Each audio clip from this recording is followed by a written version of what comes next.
You're listening to the Electronic Media Collective Podcast Network. Yeah, it's a mouthful. For more great shows like the one you're about to enjoy, visit electronicmediacollective.com.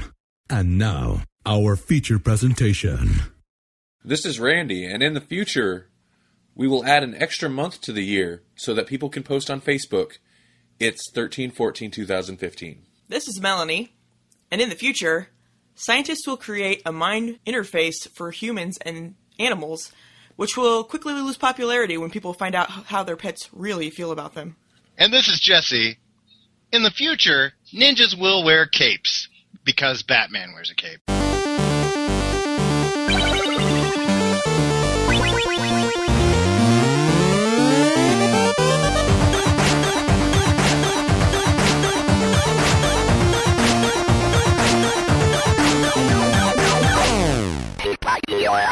Yeah. Because he's Batman. Because he's Batman. Batman's ninja-like. Yeah. Mm-hmm. Actually, Yep. I would think it'd be pretty hard to be so stealthy in a cape. Yeah. Those things flap around and make noise. Yeah. But he can, And his has got, like, metal and stuff in it so that he can do the whole snap out. Yeah, he can glide on his. Yeah.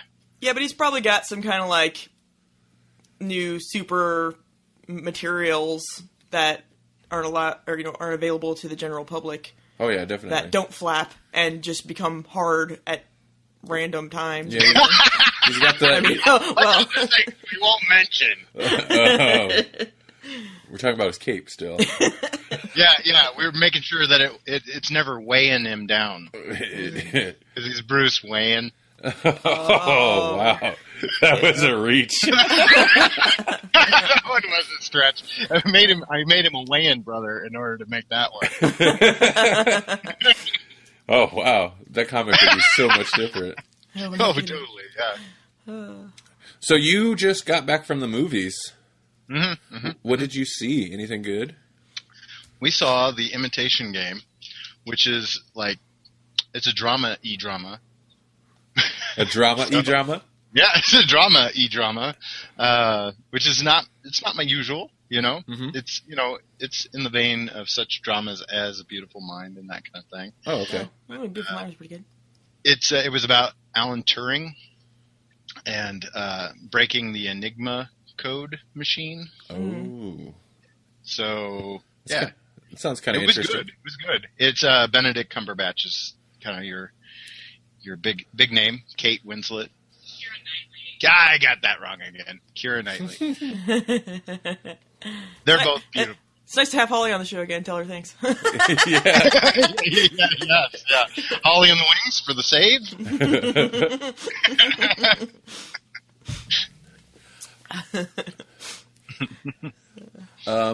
This will be our first episode of 2015. So Happy New Year to everybody. Hashtag in the future. In the future, it's 2015. Yeah. Happy New Year in the future. Happy New Year Happy in the New Year. future. Which, as you're listening, is actually now. Timey-wimey. It's the present. For us, it's the future. We're time travelers. Speaking of present, Oh, all sorts of presents happened. nice segue. Yeah. Yeah. It's been Christmas since the last time we talked, Yeah.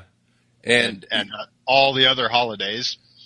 No, I'm not a war on Christmas guy, but Did you get awesome geeky gifts? Because I know you did, because I've seen pictures. yes, I did. You got And- some cool and stuff.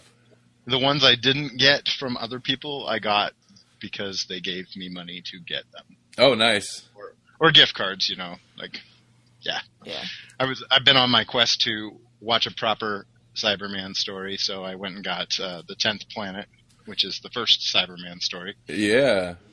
Hey, Got that with a gift card yesterday, and it's the one that's got a missing episode, but they animated the 4th episode. okay. So I'm pretty excited to see what that looks like. Yeah, I was about to ask you that. That's the regeneration of the First Doctor. Yes, you're right. Yeah. Right, it is. Did they? Okay, so because they have that little clip of footage, did they switch back to live action for the actual regeneration, or? Well, and I haven't watched it yet. Okay. I just got it yesterday, and we've been watching Arrow in every spare moment. Oh yeah, that's right. You've been watching Arrow. We have been watching Arrow, yeah. We're we're still in the midst of season 1. So, yeah. So people are dying. Yeah. So what do you think? Because you're a very late adopter of Arrow. Yes. We've been watching it for a little while. But And it gets better, by the way. And and it's not bad now. It's just, it's jarring to someone like me because I'm so used to super long blonde beard, Robin Hood looking Arrow, Oliver Queen. Ollie Queen. I'm used to them calling him Ollie. And Kevin Smith's, I was a big fan of Kevin Smith's run, which brought Oliver Queen back from the dead, basically. Mm-hmm. And so this just seems like a totally different Oliver Queen, which I'm fine with.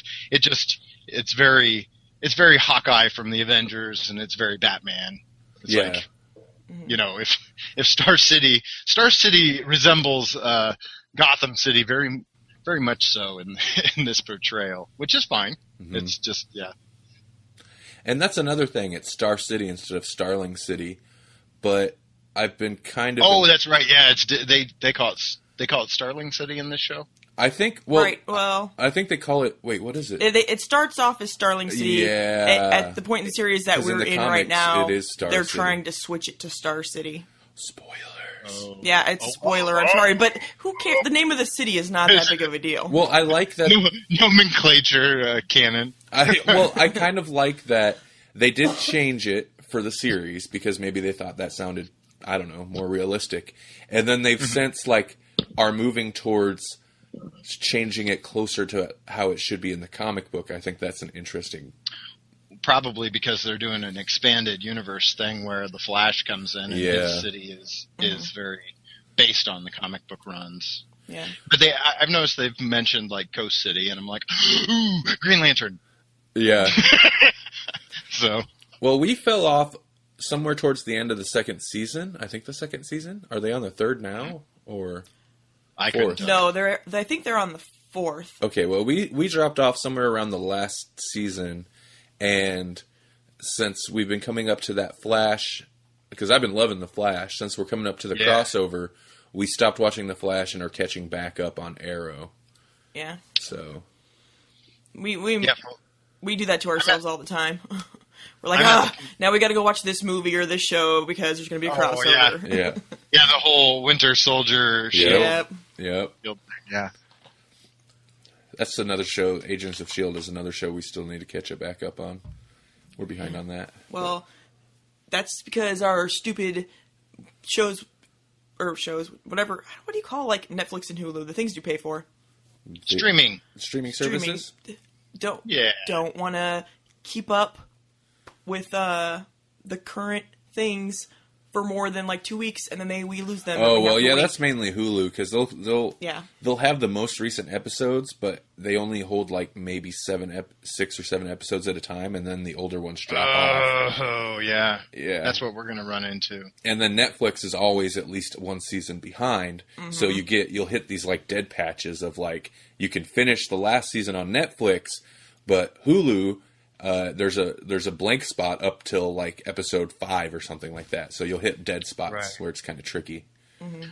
What was it? We were watching something and that was the case. It's you had to make sure that you were staying on top of it because 7 weeks later they dropped the first episode or something. Oh, it was Gracepoint. It was Gracepoint because we were watching David Tennant. Oh yeah. David Tennant thing, so I heard about that. Did that get canceled recently? Yeah, it got canceled. Yeah. Yep. But I liked it. We'll probably go back and watch Broadchurch, and they're going to do a second season of that. So, Gracepoint was that an American show? Mm-mm. Yes, it was American version. Yeah, it was the American version of Broadchurch. Oh, that's interesting. And they still had Tennant? Yeah, they had him, and he was affecting a American accent, which is what a lot. That was one of the major criticisms is that his American accent would kind of slip sometimes. Oh, really? But it never bothered me all that much. It was just jarring to hear him in an American accent because even the American movies he's done, he always has some kind of accent. So, because Fright Night, he's British, Ozzy Osbourne British. So. I remember when Fright Night came out. And that was when I had just started. I know this isn't better, I think but, you were still on the Ninth Doctor when we watched Fright Night. Yeah, and Savannah was like, "Oh, it's Tennant and Fright Night." And she's like, "He's so hot," and I'm like, "What are you talking about, dude? He is." I don't know what your obsession with him is, and she's like, "Wait, you'll see." But I still, like I've said before, I still never got that whole. You never got the whole 10th Doctor.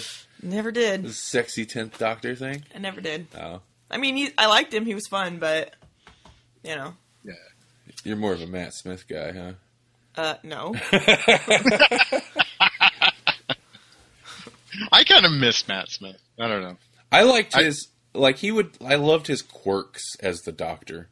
Yeah. He'd do little things that were great, even if maybe the episode wasn't always great. Mm-hmm. Yeah. But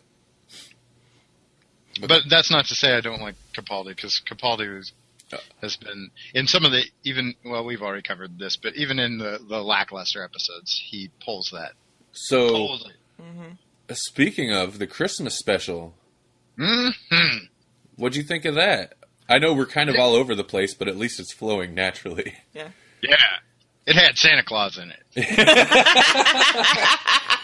Yes, it did. Yes, it did. I didn't think that was going to work, and there's times where I still don't think it works, but I think like the fact that it was so bizarre, they wrote it pretty well considering how bizarre it was. I like the concept, and I'm glad. I mean, if it would have been just straight up Santa Claus, that would have been like a bridge too far. But they made it work. Obviously, they come up with like this story conceit as to how there's Santa Claus there. Yeah, I actually was kind of hoping he would have been a bad guy, but I can't get everything I want. It kind of seemed like they were going to play him that way, and I was excited towards for it. The beginning. Yeah, but then no, they made him like you're the good guy in your subconscious. So. Enough with the good Santa Claus. We need more evil Santa. We need some. What is it? Krampus. Yeah.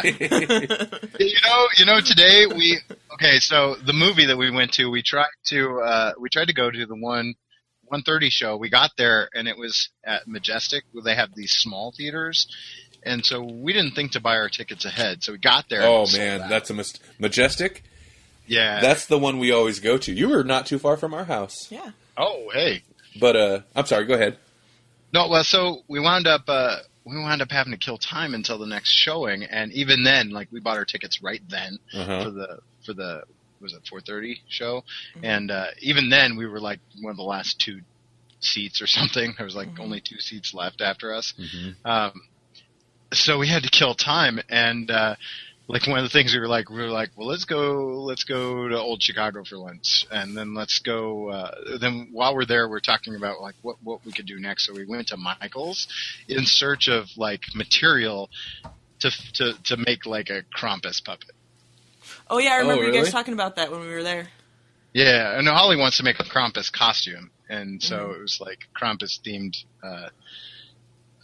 trek to Michael's. Oh, nice. Which basically basically what we discovered is we needed more research. Yeah. But, just to bring it full circle. Speaking of Krampus, we're going to make a puppet.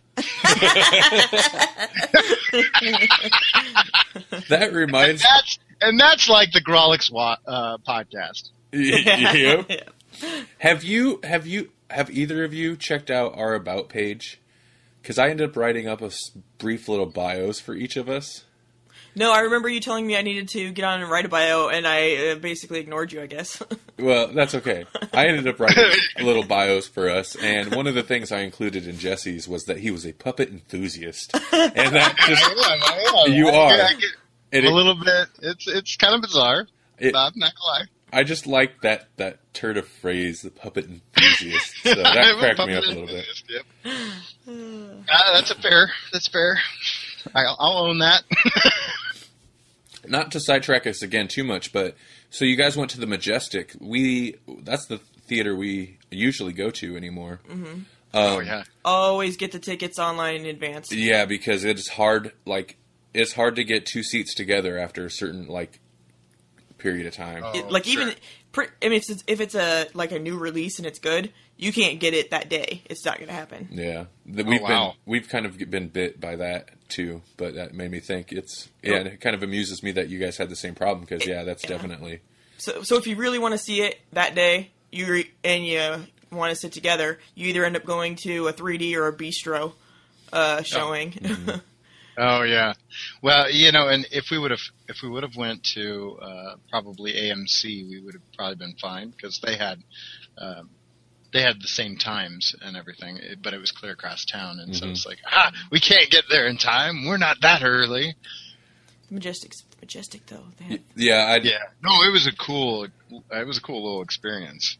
They really fixed that place up nice. Mm-hmm. And that's part of the reason it's hard to get seating like on short notice is because the theaters, since they have those big, massive recliner chairs for everybody, there's not as much seating. Mm-hmm. So yeah. But it's a good theater. Yeah, and it was we were in one of the small ones, so it was it was. I think it was only on one screen, so lesson learned. Mm-hmm. But I'm talking about stuff that doesn't matter, but I don't care. But we have one of the rewards cards, which is awesome, so we can order online, and normally they charge you $1, but if you have one of the rewards cards, they don't. But we get free stuff all the time. Yeah, it's like true. free drinks, free popcorns, $5 off tickets. It rocks. When they have a $5 Tuesday, and you guys have probably talked about this in the past. Oh yeah. Now I know what you're talking about. That sounds like a great deal. It is. We probably did mention this. Yeah, we're gonna do it on Tuesday actually again. Yeah. Well, when I had all day Tuesdays off, it was a little nicer. But now, since I have Wednesdays, I can still go in the evening after work. But yeah, it's $5 all day, even for prime time showing. That's insane. Mm-hmm. And free popcorn. Crazy. The Grawlix Podcast. What? Brought to you by Majestic Theater. free small popcorns, yeah. Marcus Theaters, go see them. That's it. I was trying to think of the parent company. Show things with the words and the people on the screen. Do the thing and the stuff and the seats. Yeah. The popcorn. And it's the closest theater to us too, so that's a big part of it. Yeah, I used to go there when it was $20,000. I really liked it, and then it kind of seemed like it slid a bit. But now that it's under new management and they fixed her up, that's pretty swanky in there. It's all fancy like. Yeah, they give you food stuffs at that one in the bistro ones. That's all fancy like. Yeah, the bistro showings. Real food. You have to use a fork. And they bring you onion rings and margarita cups. I know. It was so weird. Their sides come in these very strange containers, but it's fancy. Yeah, when the onion rings had chives on them, they were and some dusted that's cheese stuff. It's crazy. It's like a double negative though, isn't it? Chives part onion. So listen, we're gonna bring you these onion rings, and guess what? We're gonna top them with onion. Onion. This is like double onion. That's like double chocolate, I guess. It's like chocolate chip. So you got onion. You got chivy onion rings. They were good though. Yeah, if we're actually talking about this, Holly's looking at me from across the way, like, what? This is all going in too. This is all going in. 2015. This is French onion dip. Yeah, there's that too. You could do the chivy onion rings with the French onion dip. So, whoa. Eventually, it's going to be onion overload, and they're just going to cease to exist. It'll tear a hole in space-time. It's like in Time Cop, where if two duplicates touch each other. if you come in contact with that much onion ring, and it tears a hole in space-time, then it's going to be we'll have to rename black holes into onion rings. Yeah. Hole. They'll be... It'll be bulbs. Wow. Okay. So what else did you get for Christmas? Happy New Year! So my New Year's resolution for the show is going to be to talk about how we can tear holes in the fabric of space-time. Particularly using foodstuffs. Yes, I think that's important for a show that's not about foodstuffs. It's all pizza. What was your question? More stuffs that I got? Yeah, more stuffs. Way back. Yeah. A lot of Doctor Who, got a lot of Fourth Doctor stuff. Was it The Invasion of Time and then The Key to Time? So basically, that whole season of Doctor Who and then the one right before it. Mm-hmm. So it would be the last episode of Leela and then the first episode of Romana. I love Leela. I love Leela too, and I'm still kind of upset about how they just how they shipped her off. Yeah. It seemed very un-Leela-like. Mm-hmm. Oh, yeah. Here's this random weak... He wasn't even just a random guy. He was like a random weakling guy. Mm-hmm. I'm going to stay here with him. Why? Yeah, they basically wanted to do the whole Susan ending, but it doesn't work for Leela. No, she should have, jumped into a volcano or something. that should have been Leela then.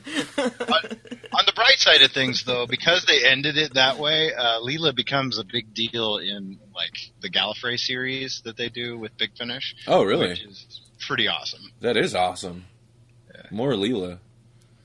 All right. Because she is in several of the audio plays, and I've listened to a couple. Oh, yeah. She's actually in the 15th anniversary, is the Worlds of Doctor Who, where they take all the spin-offs not all of them, I shouldn't say that, but a lot of the spin-offs that they do through Big Finish, like the Unit side show or spin-off, mm-hmm. The Jago and Lightfoot spin-off, Countermeasures, which you guys haven't seen that team yet, but that team is in Remembrance of the Daleks. So they're from one episode of Doctor Who spun off into their own series. And then Leela's in the Gallifrey part of that. Romana and Leela show up on Earth, and then they pull the Doctor in. And cool. Do. Which Romana? Is it the Princess Romana? That one is, yes, Romana 2. Okay. Yeah. Well, that's what it would have to be, huh? They've even spun Romana into a third incarnation in Big Finish. Ah. So they've had Mary Tam, Lalla Ward, and then what's her name? She was Drusilla in Buffy the Vampire Slayer. Oh, really? She does a pretty good job. Okay, interesting. Yeah, when she's not playing, psychotic vampires, she pulls that posh, aristocratic type of persona pretty well. Yeah, I could see that. Real quick, can I just interject? I don't know why, but I find it odd that you're so much more into Buffy the Vampire Slayer than I am. Or were. You talking to me? Yeah. Probably him, too. He knows characters' names. It was a good show. Oh, yeah. Oh, I started with Angel. I wasn't a huge fan of Buffy at first, and then we got into Angel, and just something about the feel of the show. It was a little bit more like detective noir when we started watching, and I don't know. I got into it, and then we were like, we need to probably go back and see this because we really like the humor of Whedon and everything, and yeah, it's just Whedon. I couldn't do Angel though, mainly because I hated that character in Buffy.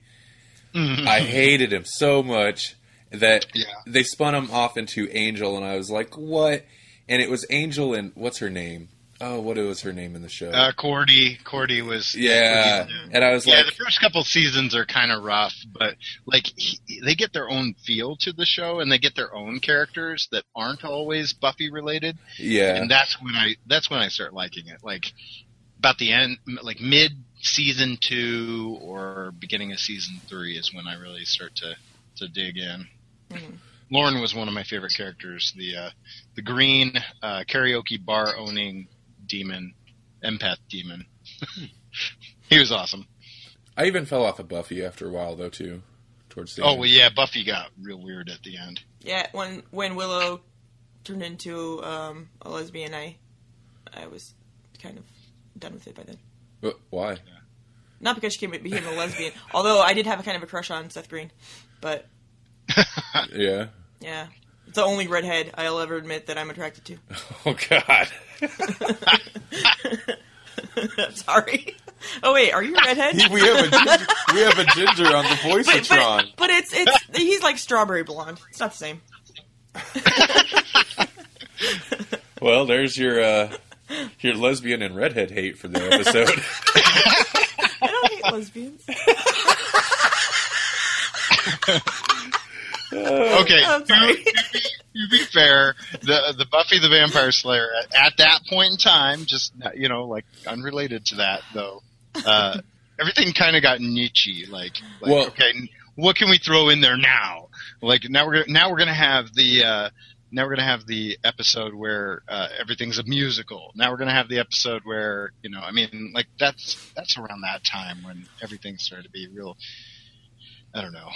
Yeah. Well, that is actually when I fell off trope too. on everything. So It's true, and that's when I stopped.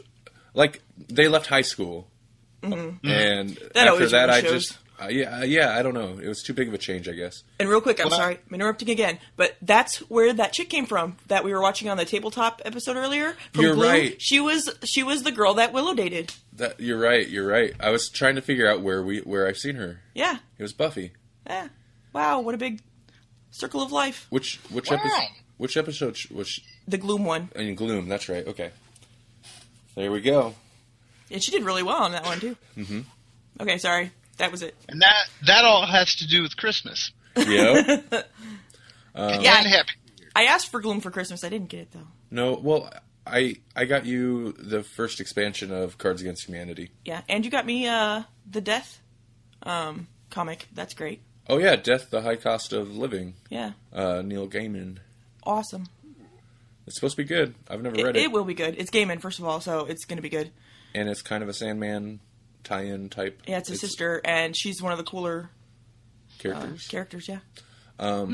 So there you go. There's your geeky gift. Mm-hmm. I got Injustice, the video game, Gods Among Us. Oh video game. man! The And- Ultimate Edition. Ultimate Edition. Yep.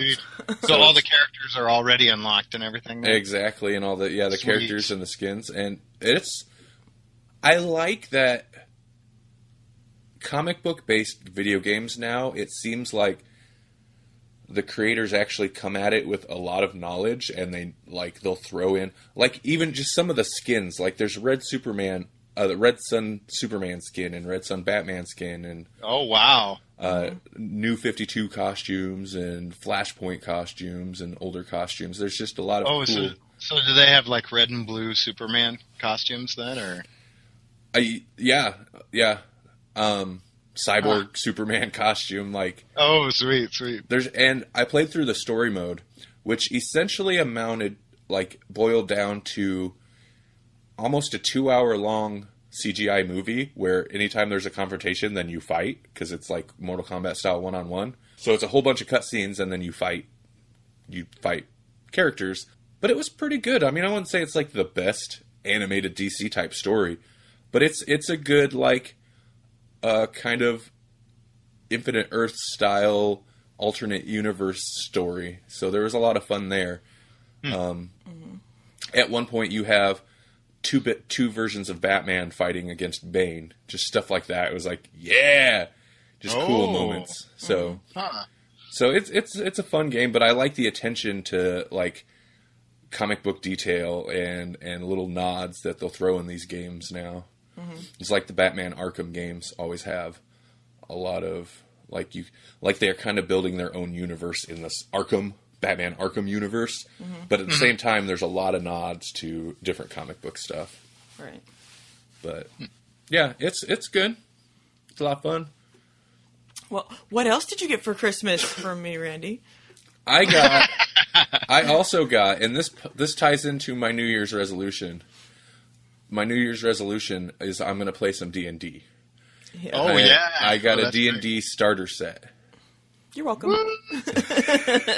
Thank you. And now I'm going to have to make Melanie play. Yeah. Well, no, I talked there's a guy at work who's never played. I talked to him into if we can get the schedule to match up. I talked to him into trying to learn it with me. I talked to your brother Lou. Yeah. Yep. And he's played lots of D&D, I imagine. Yeah, he'll have to learn this new edition, but I've heard good press about it, so that's good. Yeah. And he said he's a little rusty. He'll have to learn stuff, like you say, but he's down for a game. So Yeah. I might just be able to get our own game going sometime. All right. Well, I suppose. I do anything for love, baby. You don't have to play. I don't want to force you into playing because you're not going to stick with it if you don't want to do it. So yeah, but it's fine that you don't want to do it. It's probably. I mean, it's probably not as bad as I imagine it would be. I find that there is a line in the sand when it comes to nerdiness that Melanie has drawn a line in the sand, and D&D is just like a step too far. And for whatever reason, D&D tends to be the line in the sand for a lot of nerds. I don't know why. I don't know why that is, because it's like D&D is at its core and maybe this is it. Maybe this is why it's so it's too much for people. Is it's a organized rule set for a game of make believe. Yeah, it really that's is. Essentially what D&D comes down to. I mean, you've got it. Generally speaking, it revolves around kind of a fantasy landscape, but you've got rule sets for just about anything you want to play. Mm-hmm. You know what? For me, I think personally, it's not even the fantasy and the role playing or any of that stuff. What it is for me is, I like to do my nerdy things on an individual basis. I like to be my nerd at my time, by myself. I don't want. Yeah. I'm not a group nerd. Well, part of the reason I think I've got on this kick is to boost social interaction. I guess it'll give us like where we haven't been doing movie nights or anything. It's hard to like organize those things, and that's not really that social anyway. And plus for you especially, it's rough because you don't drink, and that's what like 90% of people do. For their social interaction. To socialize. Yeah. Right, yeah, they'll say, they'll come up with a reason to go to the bar. Yeah. Right. Yeah. And that's not my scene. So I figured this would be a good way to be social, more social than like a movie night, but at the same time it's structured like there's a focus, so I don't have to worry about falling into the small talk trap. Yeah. Right. Which never works with your friends because you're all a bunch of mumblers. Well, so some of them. Yeah. Bada bow bow. Anyway, and then I got a very cool like minimalist design Justice League poster, and I think that's pretty much the extent of my geeky gifts. Yeah, I love that poster. I want to see it. It's super cool. I want to put it up, but I haven't put it up yet. I thought there was something else, and some good Blu-ray movies. Mm-hmm. But yeah. 2015. Yep, 2014. I went back in time, you went forward in time. Okay, so this is episode 12, although this will be the 11th month that we've been doing it since we had like this special bonus episode around episode 7 or so. But, what's the month after February? Is it March? Yes. March, yes, sir. Yep. March will be our 1-year anniversary, so I'm thinking about putting together... It's our anniversary. It is our anniversary, too. Because that first episode, as we were talking about... That first episode we recorded on our anniversary. Mm-hmm. That's right. Oh, yeah. Yeah. But, so I've been thinking about... I don't know, maybe I'll just add it into our regular episode for that month, or we'll do another bonus episode, but doing some type of a... Grawlix Podcast annual number 1 special episode with outtakes and stuff like that. Well, that'd be fun. Yes. Yeah. Because every episode when I edit these things down, a lot of times when I'll cut a big chunk of stuff that sometimes it's not entertaining at all, but sometimes there's a lot of funny stuff in there, I always just set it aside in the project file. So I started going through those and pulling out stuff. I pulled some stuff out of the first episode that got cut from the first episode that's kind of amusing. Mm-hmm. So I'll keep doing that, and maybe we'll put together a big deleted scenes. It'd be like the Lost episode. Yeah, exactly. Well, like an annual in the comic book world doesn't necessarily... Like, sometimes it's the huge event, and sometimes the annual is just like a bunch of like weird stories that don't necessarily relate to the storyline that's been going on. Mm-hmm. So that can be that could be fun. Yeah. To have a hodgepodge. Yeah, I like that idea for sure. We could call it a Bizarro-sode. Yeah, Bizarro-sode. I like that. But we all have to talk like Bizarro. Him our number 1. All right, so this episode, we've been talking for a while. What we are going to talk about this episode is Judge Dredd, our poll list. Our pull list pick, which we had some difficulty with. And then Saga the Swamp Thing, book number 5, which means we only have one left after this. Which means book number 6 will be that March episode, or a March episode. That's also, they're canceling Swamp Thing in March. The current run of Swamp Thing. I'm pretty upset about that. Maybe for our March episode, we need to do like a huge Swamp Thing thing. I was thinking about it, and that would be a great excuse to watch the Swamp Thing movie and talk about it, perhaps. Yeah. I don't know if a movie, can that really do justice? No, I'm sure it can. No, nothing can. But the first Swamp Thing movie really is responsible for Swamp Thing being resurrected in the, was it the 80s? The books we're reading right now, right? Yeah. Because Wes Craven, I think he might have just produced it, made Swamp Thing, and so DC like brought the series back as almost a way to like, I don't know, promote the movie, but also promote the comic book. It's all very incestuous. Yeah, so that's the reason we have this awesome Alan Moore running in the first place. So we'll keep putting bugs in people's ears as it gets closer to that time. Yeah. Swamp Thing. Oh, do you have a webcomic recommendation, Jesse? I do. Awesome. I need to pull up a screen real quick. But one of the webcomics I've been wanting to kind of highlight for a while now is Bug Pudding.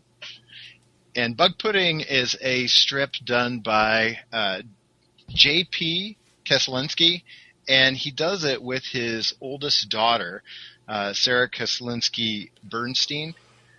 And so it's a collaborative thing between this father-daughter duo. The name comes from Bug Pudding is like a name for what happens when bugs hit your windshield. And so he does the cast of characters are all like these little critters that inhabit this backyard type of, like this neighborhood. So it all takes place in this one neighborhood, and you have all these different adventures that happen. His character, like his art style or their art style is heavily influenced by like Tex Avery, Chuck Jones. He's got a whole list of influences on his About page, and you can definitely see kind of that style of cartooning inherent in the artwork. And he updates every Tuesday and Thursday, pretty much clockwork. And it's kind of adventure based / comic strip based, like your typical newspaper comic strip. But there's a story arc that goes on, and he's got different chapter breaks set up on the website so that you can jump into different adventures. You can go back to the beginning of like the current adventure, that kind of thing. And it's a very cool style of artwork, and he's just a stand-up gent in general. One of the people that I talk to on Twitter, that he is just a huge promoter of everyone's work, really. If you go to his website, along the left side of his page, and this isn't something that everybody does. He's got links to tons of comics, and he's even got them broken down by like good comics you could read on a Monday, comics that come out on Monday, Wednesday, Friday, comics that come out Monday, Thursday, Tuesday comics. He kind of curates this incredible list of comics, which I'm very proud to say I'm on the list. Oh, nice. Under Webcomics, and so. Just a stand-up dude and a huge promoter of independent webcomics for sure. So, been wanting to give him a shout-out for a while now. So, check him out at www.bugpudding.com. We will. and we might use this little side list too. Find some. Yeah, that's cool that he does that for sure. He's got a great list, yeah. And not, like I said, not every artist does that, and in fact, I kind of want to borrow his idea there. Yeah, it's a really nice thing to do. I would imagine, though, it'd be a little time consuming. Right. Well, and it's kind of a sacrifice too. I mean, it's like free advertising for all of these people to have a link that goes off of his site. I mean, every time you put a link on your site, that's a potential escape route for any person that's viewing your website. Right. And so the fact that he's he's really curating a cool list of links is that much cooler. Yeah, for sure. Okay, I've got one. Just because I wasn't sure if you were going to have one, and I felt bad not having any webcomics. Twice in a row. So I was just going to do Cyanide and Happiness. But it's been around for forever. I'm sure people have seen it, and if you have not, shame on you. Oh, yeah. But and it's kind of it's a benchmark comic for, like, was it XKCD is one of the big stick figure comics, but like for my money, I'm more of a Cyanide and Happiness guy. Mm-hmm. Yeah, me too. And it's not for the easily offended. That's for sure. No, you just got to throw that disclaimer. Yeah, actually, someone recommending webcomics recommended that, saying, if you're a horrible person, you might like Cyanide and Happiness. And I'm like, I love Cyanide and Happiness. Actually, saying that, I wonder how many people that work on Cards Against Humanity, I wonder how many of those people read Cyanide and Happiness on a regular basis. It's so funny because, I think that was also recommended along with Cyanide and Happiness, because you're talking about that, I forget his last name, but that Seth guy that we talked to briefly at, what was that convention? Ozfest. He recommended, if you're a horrible person, read Cyanide and Happiness. And that made him also think of Cards Against Humanity. And he was like, if you're also a horrible person, you might want to try this game.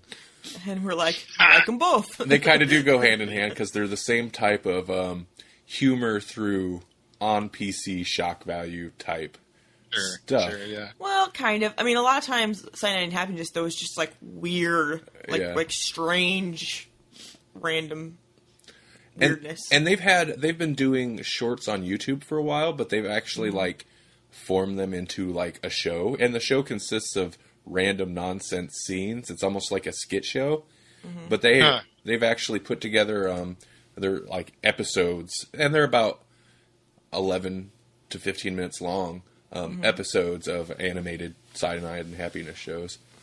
One thing that always intrigued me about that is that it's not like the work of one person. They seem to have 3 or 4 like on staff cartoonists that do it, that release strips. I thought that's kind of interesting. Well, not only that, but I mean, I don't know. It's like a brand. I don't know that how much they use them, but I know they have a thing where people can submit their strips to them. Oh, really? Yeah, which I thought was kind of cool. Huh. But that's an interesting take on the webcomic thing. Yeah. But I mean, if you're on Facebook ever, I'm sure most people have seen them pop up at one point. Oh, sure, yeah. They get shared an awful lot, so. But that's one of my favorite things. Okay. Yeah, I don't have a webcomic. You guys have great webcomic recommendations, so go read those. I'm sorry, I don't know. It just became Beavis and Butthead.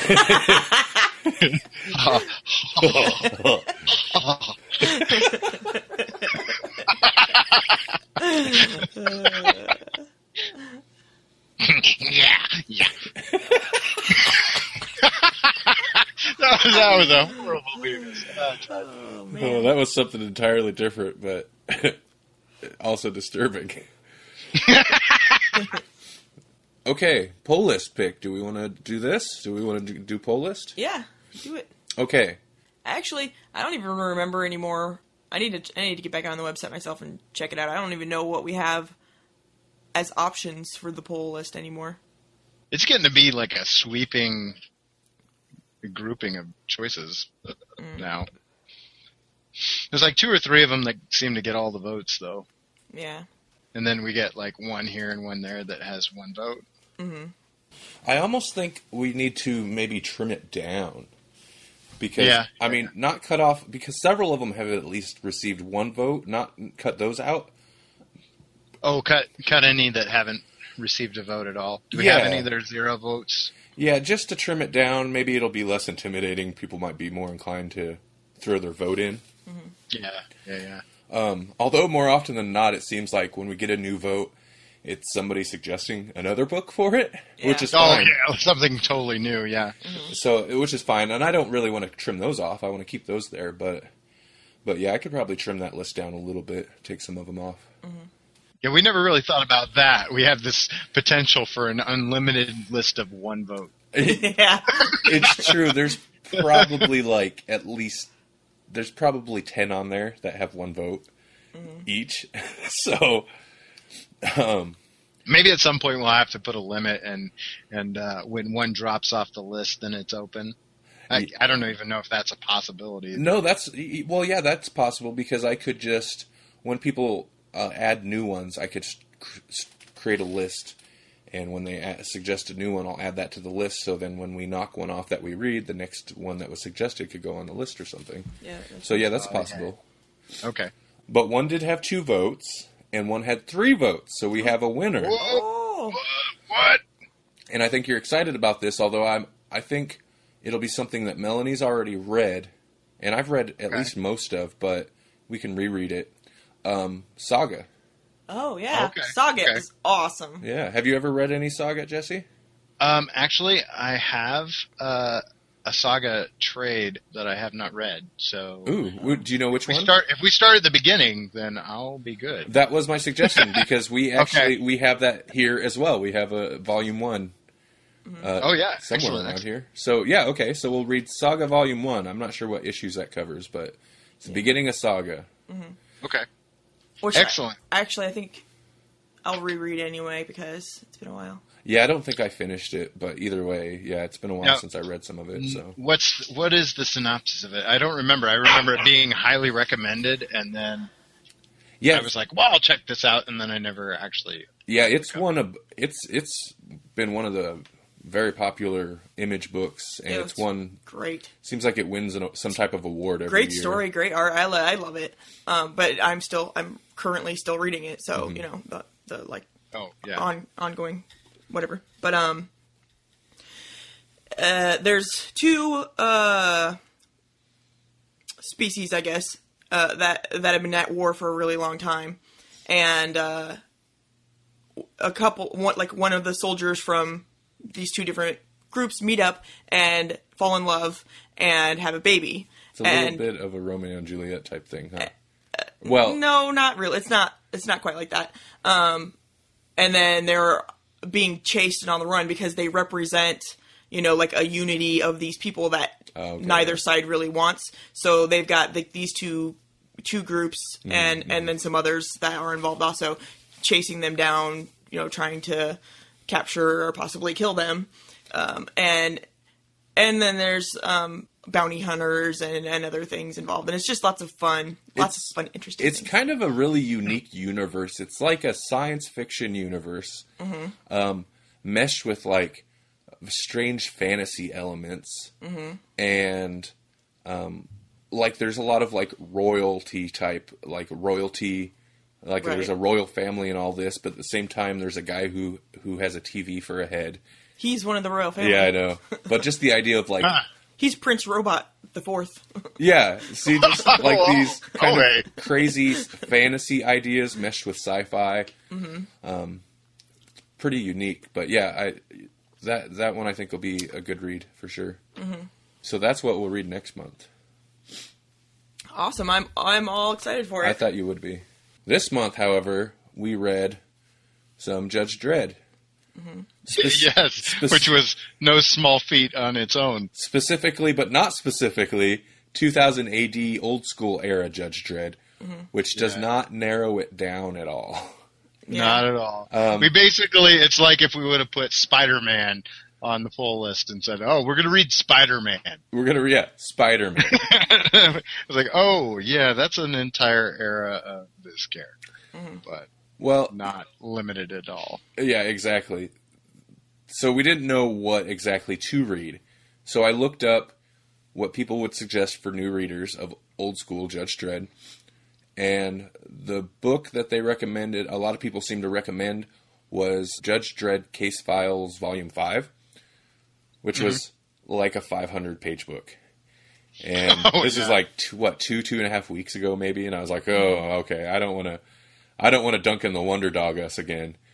Yeah. we're rushing to finish it like the day of recording. So I researched various notable story arcs from early Judge Dredd, and basically put together our own collection of stories. We were able to search out various stories from the original. What is it? I'm not even sure what it was. Like the 2000 AD magazines and stuff like that. Yeah, because they were just like part of a anthology magazine, right? Mm-hmm. Like several different stories and Judge Dredd, and that was just one of them. Mm-hmm. And it was almost a perfect collection of stories, I think, except I wish I would have included, it's either the Child Judge or Judge Child, however the title is. I think if I'd included that, it would have been a pretty good set of stories. Yeah, I agree. I remember, I think you seemed sad, but I was like, what's this Child Judge thing? I wish I had that Child Judge thing so I knew what he was talking about. Well, and then you were like, oh, I should have put that in there. Well, that was one of the ones I was debating, but... it was another 100 pages or something. Yeah, it would have added another 150 pages. So yeah, and I know you guys have lives, but I was kind of like, put the 500 on there, put the 500 I know, well, you probably could have got through it all. All right, so what we did read, however, we read Judge Whitey, which is a very short story. This is the first appearance of Judge Dredd, so this is the first published Judge Dredd story. Mm-hmm. That's from 1977. And I'll just go through these real quick, but we can kind of break it down and talk about the different stories if we want. Mm-hmm. Especially since the first bunch were short. I wanted to include some of the shorter ones so we got like a good flavor of like the early one-off, like one-page Judge Dredd stories, or maybe like they were maybe one page, a couple pages. And then I included one called Krong, which is also from 77. It's an early one. Mm-hmm. Because it looked insane. And I was like, okay, let's do that. That looks ridiculous. Yeah. That has the first appearance of Maria, who was the housekeeper or the landlady or something? She's a housekeeper. Oh, yeah. Not that notable, but The Return of Rico from 1977, also, so an early one. That one was a couple pages longer. And this is the first appearance and death of Judge Rico, which is Judge Dredd's clone brother. And this is also where we learn, and I never knew this, Dredd's first name is Joe. And that blew my mind. I was like, his name is Joe? Yeah, it's like so... Joe Dredd. Mm-hmm. And Rico Dredd. This is a strange family. Yeah. Judge Death from 1980. We jump forward to 1980. That was the first appearance of Judge Death. And then finally City of the Damned, which is one of the longer arcs. Mm-hmm. It was roughly 90-something pages. And that jumps forward. That's from 1984 to 85. So we got a little taste from between 77 and 85 of some early Dredd. And then there was like a really modern one at the end. Wasn't there like a Tales from the Black Museum or something? Mm-hmm. Which was like a kind of a interesting side story to City of the Damned. Yes, yeah. So what did you guys think? And is this the first time you guys have ever read Judge Dredd? It is for me. Okay. You know, I think I've read bits, but never like a full thing. And so, yeah, really going back to the beginning, it's definitely the first time I've read anything of the early stuff. I think if I've read Judge Dredd, it was more the more modern stuff, like probably IDW. Mm-hmm. And just like previews that have been on like Comixology or something. Mm-hmm. This is the first Dredd I've read. Mm-hmm. And like I said last episode, I've always been curious. I just haven't ever read any. Mm-hmm. The early, like, short one-off stories were kind of fun. Yeah. Mm-hmm. You can definitely tell those first couple are very early stories, like the writing style. I wonder if they're using the Marvel method, which was, draw the art, then write then write the script, because it feels like early Marvel, Mm-hmm. Mm-hmm. Stan Lee would really get verbose, but it's not as bad as that. You don't have like gigantic rectangles telling you everything. What did you say, Melanie? You said something about. I said, well, those are like the first Judge Dredd stories, and you're like, oh, from like the 40s or something like that. Yeah, well, it's the language they used, or the slang terms and stuff. I'm like, really? What is this crap? It's like I can't even understand what they're trying to talk about. But I think because they would replace like God with like grot or something, or Grood. Yeah, but that eventually I caught on to, okay, well, this is what's happening here. And I think the earlier ones were written very tongue-in-cheek, like you've got the King Kong story. Yeah. Essentially. And that was so ridiculous. Again, I mean, not that we really should have to worry about spoilers on something this old, but spoilers. The guy who's controlling these movie mechanical things in the Krong story, like the King Kong robot is falling at him, and he's like, "Well, at least we'll be together," or something like that. Yeah. It's just real ridiculous, dry, but at the same time over the top. You could definitely tell it's British.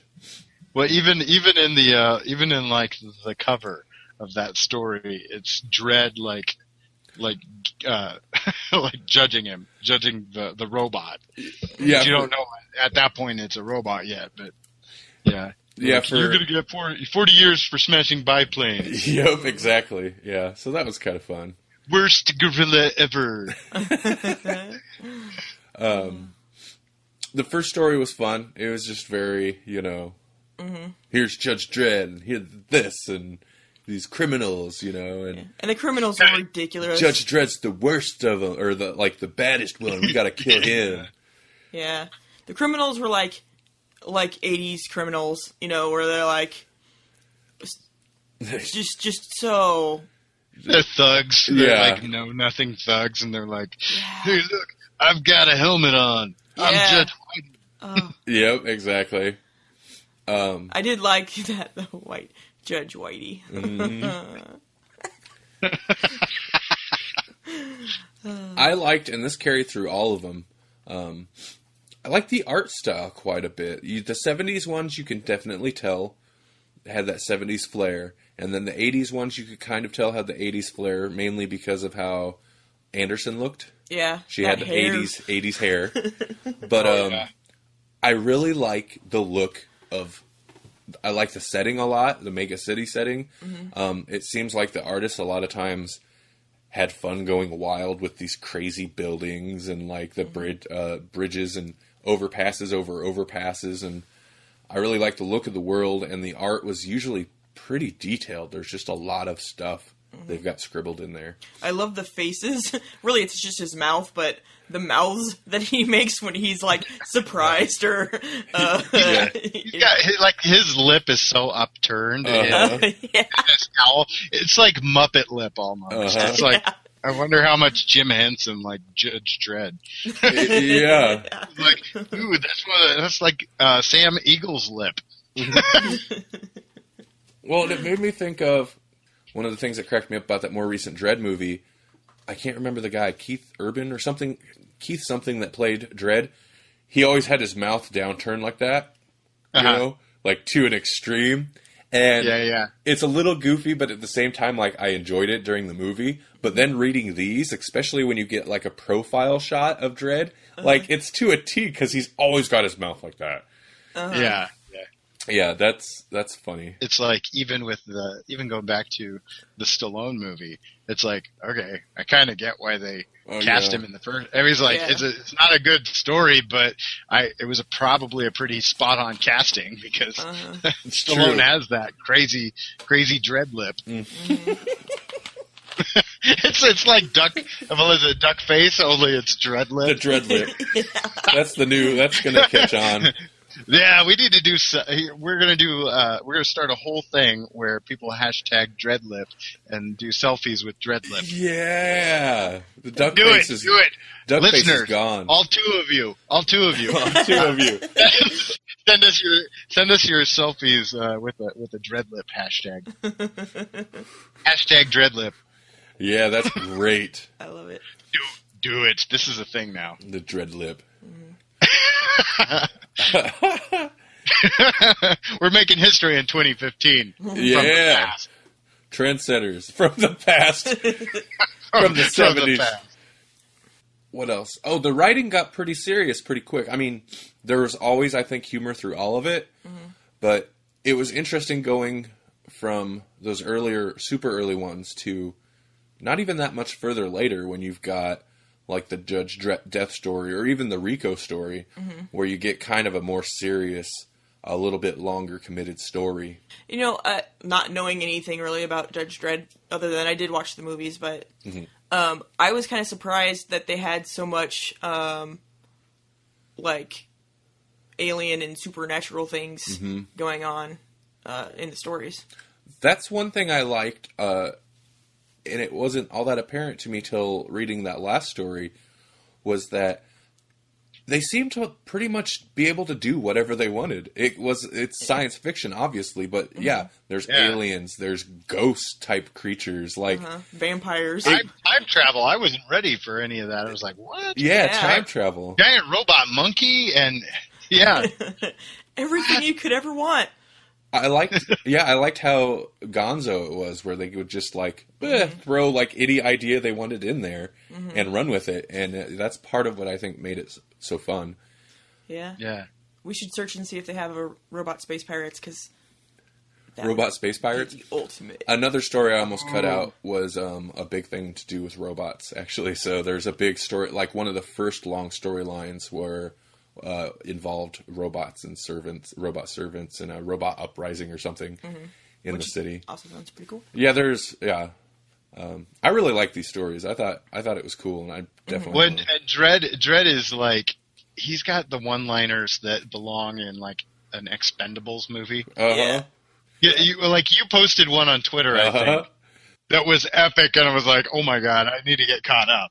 When I read that, I was like, I need to read that line. Oh, man. Okay, I'm sorry I posted that before you got to it in the story then. But yeah, that was my favorite bit during the time travel story where they're talking about how they're going to deal with fixing that situation.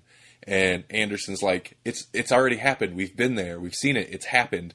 And Dredd says, well, then I'll on-happen it. And it just cracked me up. I was like, oh my god. I'm pretty sure I posted it to Twitter like 5 seconds after I read it. I was like, that's going somewhere right now. Oh. Yeah. That's such a good line. And I'll on-happen it. The Rico one, there's not a lot popping out to me other than the fact that we found out, we do get a bit of a story because they're essentially, maybe I misread this because I know Rico's a clone. Or they're both clones. They're clones. They're basically test tube babies. Yeah, they're basically the same person. And they're made and raised to be judges, right? Yep. And that's something I didn't know about the Dredd mythos. The thing that I found especially interesting about it was that Rico was better. Yeah.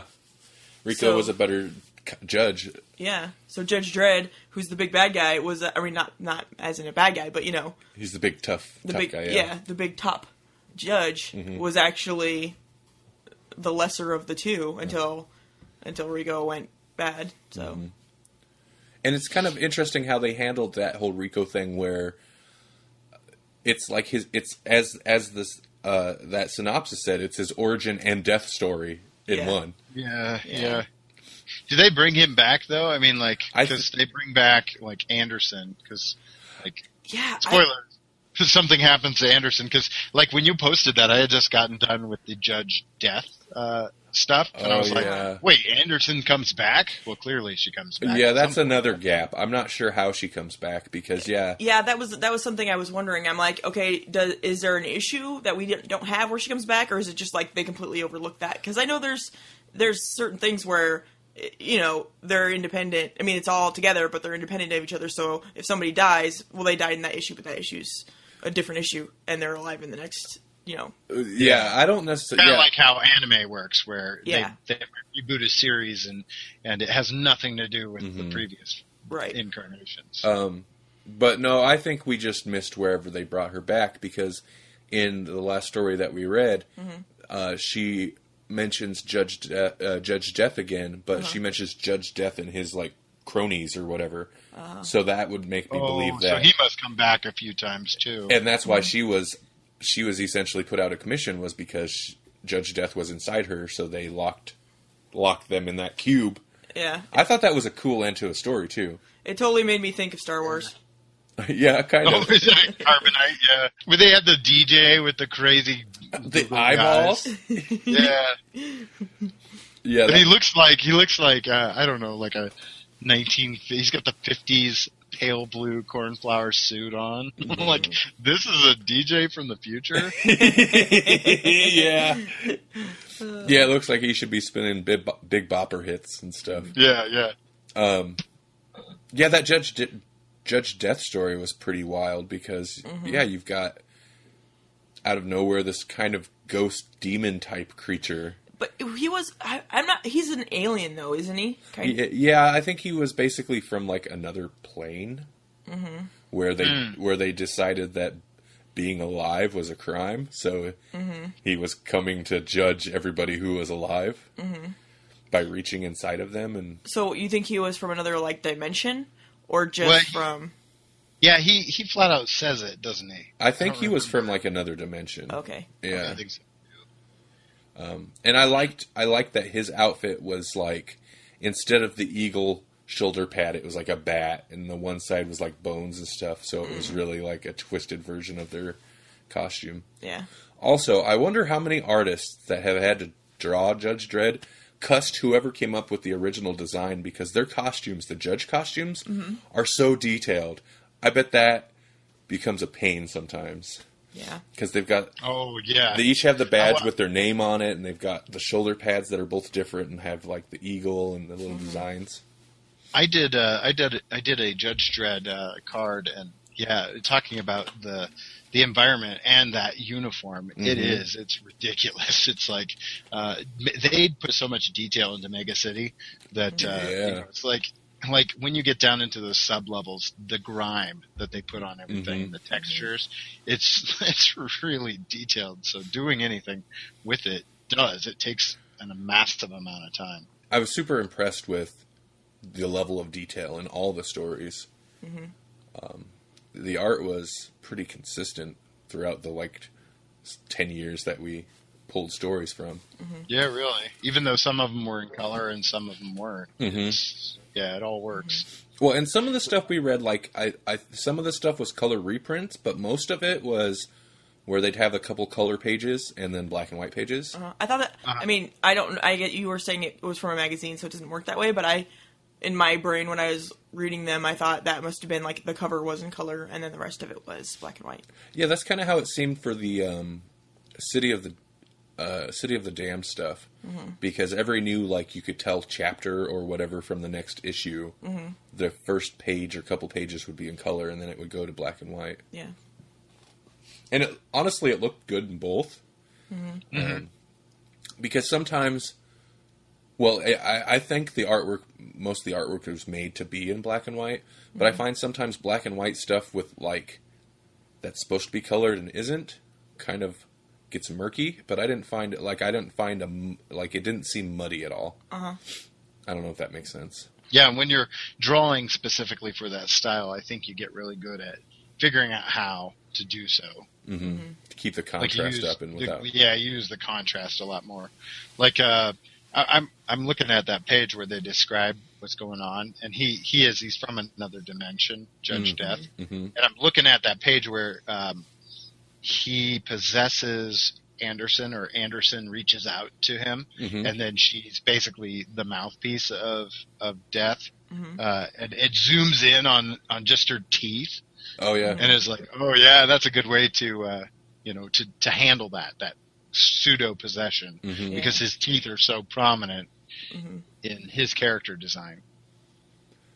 Yeah, I really liked the art. Looked good. It was not straightforward, but I didn't find like the layouts were good and stuff. I never really had trouble following the action. I thought it was funny, actually, now that you mention it. There was one that I looked at the page and I was it looked a little jumbled, and I was like, wait a minute. And then I noticed after each panel there was like an arrow to the next one you're supposed to look at. Yeah. And I was like, oh, well, that's really helpful. Yeah. Yeah, they actually affected the borders. Like they pulled the panel border became an arrow that pushed into the next one you were supposed to read. Right. Oh yeah, that reminds me. That's one of the little art touches I really appreciated was like, I think in the City of the Damned story where they're in the future city and like it's all smoky and crappy, like they would use the border of the panels themselves in the art, like this, like a smoke, like you'd notice a string of smoke or fog or whatever would drift through several panels, and it would cut off the panel lines in that area, and that would become part of the smoke, if that makes sense. Right. Yeah. But they did that several times, and I'm sure that's not innovative, but it was just one of the little touches that I appreciated. I was like, oh yeah, wow, that's nice. Using the gutters in interesting ways. Yeah. I like it too. What was your guys' favorite story out of these? That's tough. It kind of is. I think that, like, I feel like the, was it City of the Damned? Mm-hmm. That one was, it was obviously the longest, so it was the most realized out of the ones that we read. But I really, as short as it was, the Judge Death one was pretty awesome. Mm-hmm. Mm-hmm. Yeah, that's what my issue too. I mean, I like the Judge Death one, but the other one was so dominant that... Yeah, I guess that kind of makes it an unfair question to ask because, it is the most fleshed out. Mm-hmm. It's hardcore at times. Mm-hmm. Dredd loses his eyes, and I was really surprised by that. I was like, oh. But it was like, how are they going to do this? And then he comes back, and they've got a fix for it. And then he's joking about, I should have got new peepers forever ago. I can see 2020. Yeah.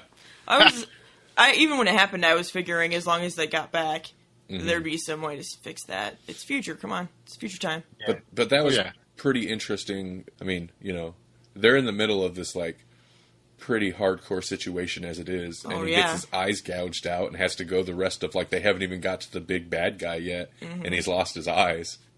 Hell Street Blues. Oh, yeah. They're all like vampires in the future or something. Mm-hmm. Not quite I don't know. Were they vampires? Yeah, they were like vampires. Because it seemed... Okay, so that mutant creature, which is kind of like a clone of Judge Child, which we didn't read. Mm-hmm. It seemed like he could, twist fabric of reality into whatever he wanted? It seemed to be, yes.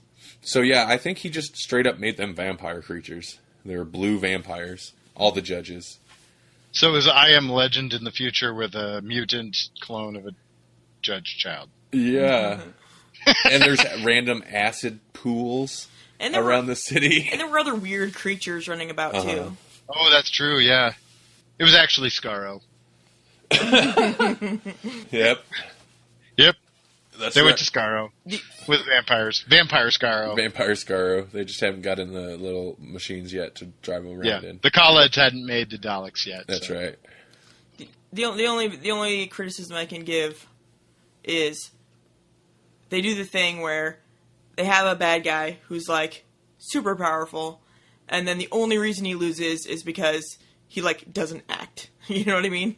Oh, he doesn't take advantage of, instead of just killing Dredd and Anderson or whatever, he's like, well, here's vampire Dredd from the present. Mm-hmm. I'll just let him take care of you. And, right. Yeah. Yeah. Yeah, that's a good point. But I mean, that's how it goes. That's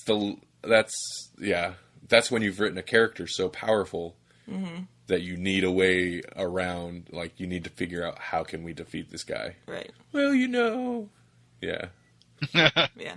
I would definitely like to read more, and I will read more. Joe Dredd, Iron Man, I'm going to see you squirm. Yeah. Yeah, they're so great. Joe Dredd. Next program, Eyeless in Hell. Yeah, the titles. Their title cards are so... Yeah, over the top, epic. I like that too. The tongue in cheek, ridiculousness of it. It's pretty good. Next program, Dread End. And then love their puns. Yeah, I Like can see why. Yeah, they do. The Hell Street Blues and all that. Oh, man. But yeah, that was a good suggestion. Yeah. I see why Dredd was such a thing, and it's still around. Mm-hmm. So apparently it's a time investment, but it's a time investment well spent, ladies and gentlemen. So this has been pull approved by the pull list. Yeah. All right. Saga of the Swamp Thing, Book 5. Even though technically it's just Swamp Thing at this point. Yeah. But Saga of the Swamp Thing, Book 5. This covers issues of Swamp Thing number 51 through 56. And I've decided, now I know I say this every time we do these things, but this You're kind of a is... swamp slut, aren't you? I really am. I'm a filthy swamp slut. But Which is ironic, considering the theme of this book. Yeah. Yes, it is. So yeah, I've decided this is definitely my favorite book of the 6 books. Really? I think so. Okay. Well, it's got Blue Swampy, Yeah. and it's got Batman. Yeah. Okay. It is pretty good. I think the last is my favorite, though.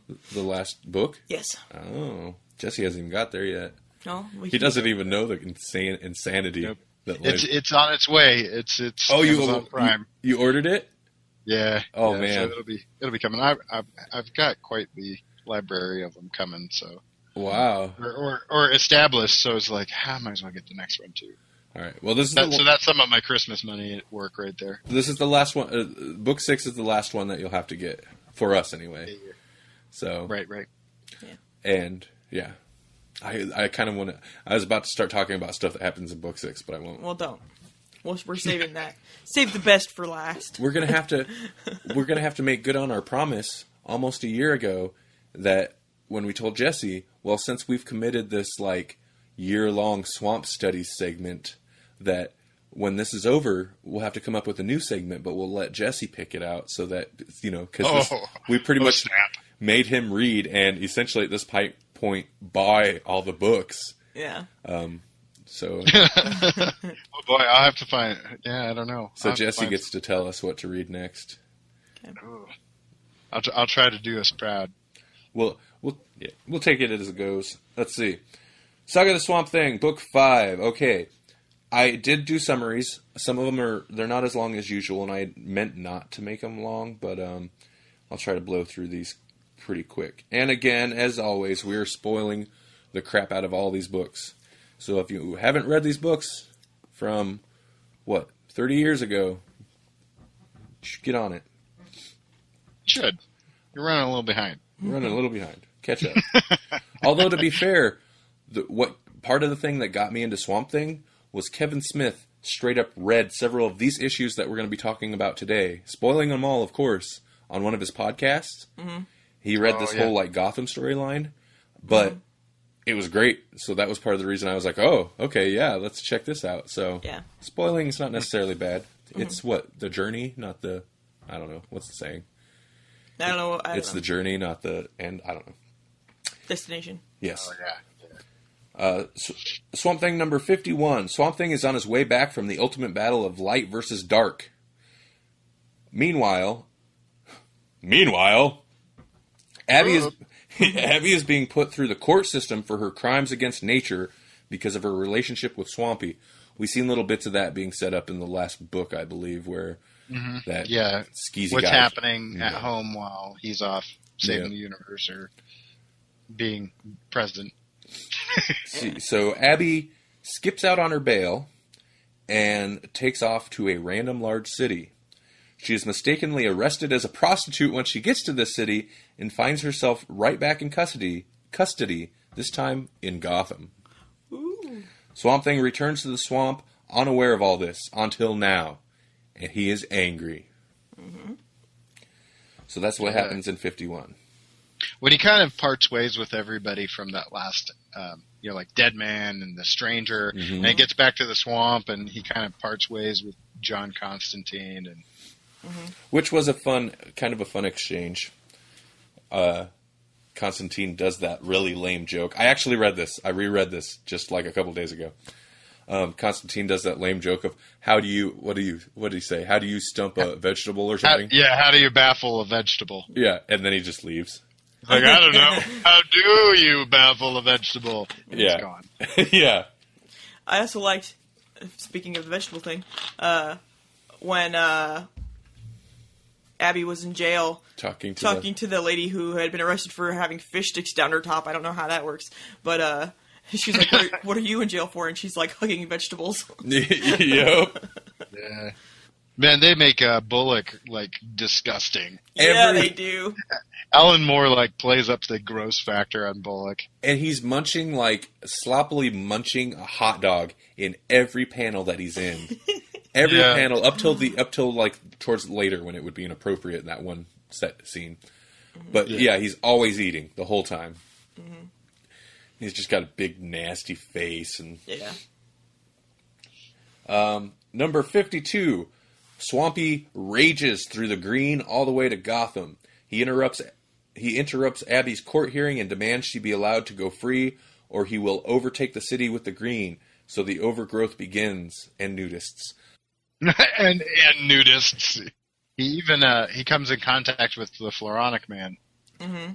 Yeah, I love the writing. I think is awesome. That whole time when he's hauling over to Gotham, and Moore's writing this he explains it like an orchestra when it starts, and he's like, he flies through the suburban area, like the sour whispers of a woodwind come in, and then the strings, blah blah blah, and then downtown the percussion hits and stuff like that. And I appreciated that. I thought that was cool. Call back to way back when Floronic Man. Wah, wah. Yep. He finds Floronic Man in Arkham. Mm-hmm. I love that bit too when he's talking about when he's going to find him, and he's like, so there's something about Two-Face that I don't remember, but he's like, and he's careful to avoid the white thing giggling in its cell. Uh-huh. Oh yeah, where he's going through different rooms in Arkham. Mm-hmm. Yeah. Yeah, there's really good writing there, and that's a super cool scene. And then I really like through this whole thing how they handle, particularly the bits where you go to Abby's point of view, and she's getting shuffled in and out of this courthouse. Mm-hmm. I really like how they handle that, and Swamp Thing finally gets to her through this rose that she was handed outside, and that whole scene is super cool. He explodes into this whole thing of roses out of the ground, kind of thing. So romantic. I actually really do like that use of rose, the roses. Of course, that's it's funny, but it's written you feel for. Well, I feel for Swampy when I'm reading this, because this whole time he's going through this war, and he comes back, and the whole time he's just excited to get back and see Abby, and she's not there, and she's in this situation, and he's just rages out there, and you feel for him.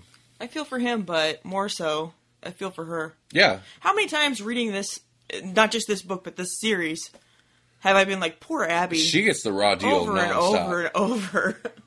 Yeah. She gets nothing but bad things happen to her. Oh. Of course, Abby's like, well, I don't want anybody to get hurt here. Yeah. And so he gives the ultimatum of at sundown or dusk or sunup or something, hand her over, or there's going to be consequences. And he starts kind of flexing his green muscles and taking over this Gotham. Whole Tron light cycle thing where he's just zooming around Gotham, and he's got all the vegetation just growing up in his green light tracer. Is it this one or the next one where the people? It starts a little bit at the end of this one. Okay. And that's why I mentioned and the nudists, because there are some people who are pretty quick to be like, oh, it's forest, and strip their clothes off and go running, know? And eating of the fruit might have something to do with that also. The next one definitely hits on that. When at the end of this issue, we get two big reveals. We get the reveal of the fact that they brought in Lex Luthor. And then we get Batman at the end. And it's I wrote down the name of the organization. The DDI, I think, which is that organization that was involved with General Sunderland way back at the beginning. Yeah. And they come into play. In fact, there's a couple times in this book that they pull characters They reference that. Yeah, they reference the Sunderland affair. Issue number 53. Oh, and mentioning the Lex Luthor thing, I like that thing where they bring him in to consult. Like, how can we deal with the Swamp Thing? And he agrees to do it, a 10-minute meeting for $10 million. Yeah. And they're like, what are you talking about? And he's like, well, I know how to deal with indestructible creatures, blah, blah, blah. Yeah. But I just like the idea that all he needs is 10 minutes. They pay him, you pay me $10 million and I'll tell you what to do. Yeah. Yeah. And he finishes in less than 10 minutes. Yep. 9 minutes and something seconds. Yeah. A little bit of swagger about that. Gives you time to sign the check. Yeah. Issue number 53. The city is a jungle and not even Batman can stop Swamp Thing. We can talk more about that in a moment. The authorities are in a hard place because releasing Abby would set a bad precedent.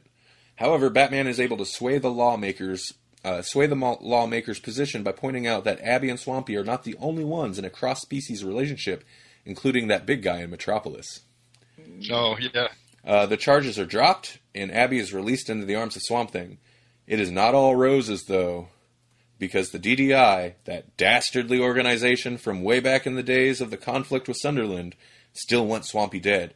With a plan provided by Lex Luthor, I know that was set up in the last issue, but I kind of lumped it into this one. They seize the opportunity to put Swampy down. As Swamp Thing and Abby are publicly reunited, they shoot Swampy with a device that traps him inside his current body, then hit him with napalm.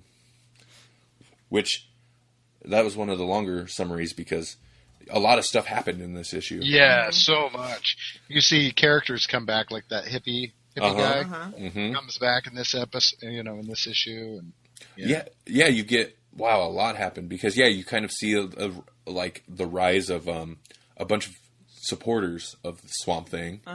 That hippie comes back. Those tubers are growing around places and people are eating them. Oh, yeah. That one cop eats one. And he's like, "You're so pretty today." Yeah, to his he partner. tells his other cop buddy that. Yeah. It cracks me up. Batman and Swamp Thing have their confrontation. Batman shows up in a tank of sorts. Yeah. Like a flamethrower. Yeah, he's gonna go all aliens on him. This whole thing is kind of interesting because you see Swamp Thing do major stuff, but I think you get to see Swamp Thing doing stuff on a much larger, using his abilities in a much larger way, a much larger scale than he has in the past. Yeah. Including... Well, yeah, he does the clones of himself. Yep. Giant-sized Swamp Thing. And Was this issue a giant-sized Swamp Thing? With all the stuff they had in it seems like it should be, but I don't think it was. But it should have been because they had that giant-sized Swamp Thing in it. It is giant-sized, it is? spectacular Swamp Thing. Yeah. Oh, I was wrong. Or at least that's what they're putting on the cover. Giant-sized, spectacular. Oh well, no wonder so much happened in it. It was a giant-sized Swamp Thing. That's awesome. With the redwood, what is it? Yeah. He Redwood pulls up. Swamp Thing. Yeah. And they had the flowers that he created influencing insects.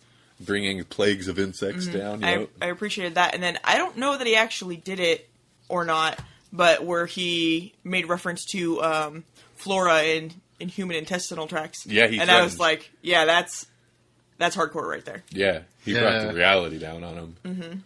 It's like, I can get you right now. He's like, I haven't even been mean yet. Yeah. Right. You don't know mean. I enjoy the speech that Batman gives to sway the officials. It's like, we got so and so and so and so and whoever and isn't she like descendant of cat people and this and that, and then the reference to Superman, just like, this is not uncommon. When he threatens to flat out kill Swamp Thing if he ever he gets trounced by Swamp Thing, but then he's like, if you ever do this to my city again, then I'll kill you. Yeah, and Swamp Thing says with a smile, I do believe you will, or something like that. Yeah, yes, I do believe that you might. I like that. I like that quite a bit. Especially the smile from Swamp Thing. Like, it's a friendly, Yeah, you will. You know the score. Yeah, that was good. And then, so they, what is it? Luthor. It's like, if you create this device that'll attune the frequencies, blah, blah, blah, he'll be stuck in his body and you can kill him.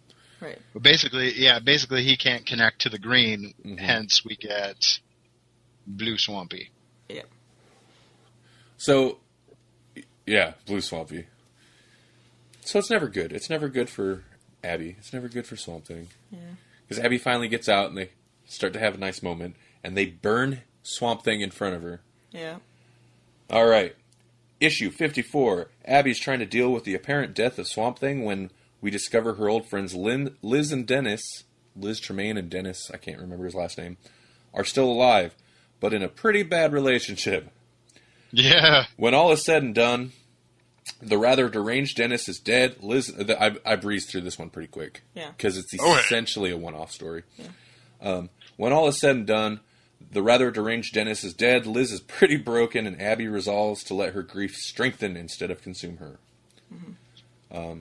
But this is a pretty crazy story, and I don't think those characters outside of that first issue Alan Moore did, Loose Ends, made it into any of the other stories. But that guy puts a number on Liz. Oh yeah. Yeah, yeah. It's like your classic abuse story, but like amped up a couple degrees. Like she thinks there's some kind of like post-apocalyptic world type thing happening. Yeah. Yeah, and she's like abusive brainwash. Yeah. Well, and she mentions that a lot of times she has trouble forming words and this and that. It infers that he's been drugging her. Yeah. Because she's like an award-winning author. She should be smart.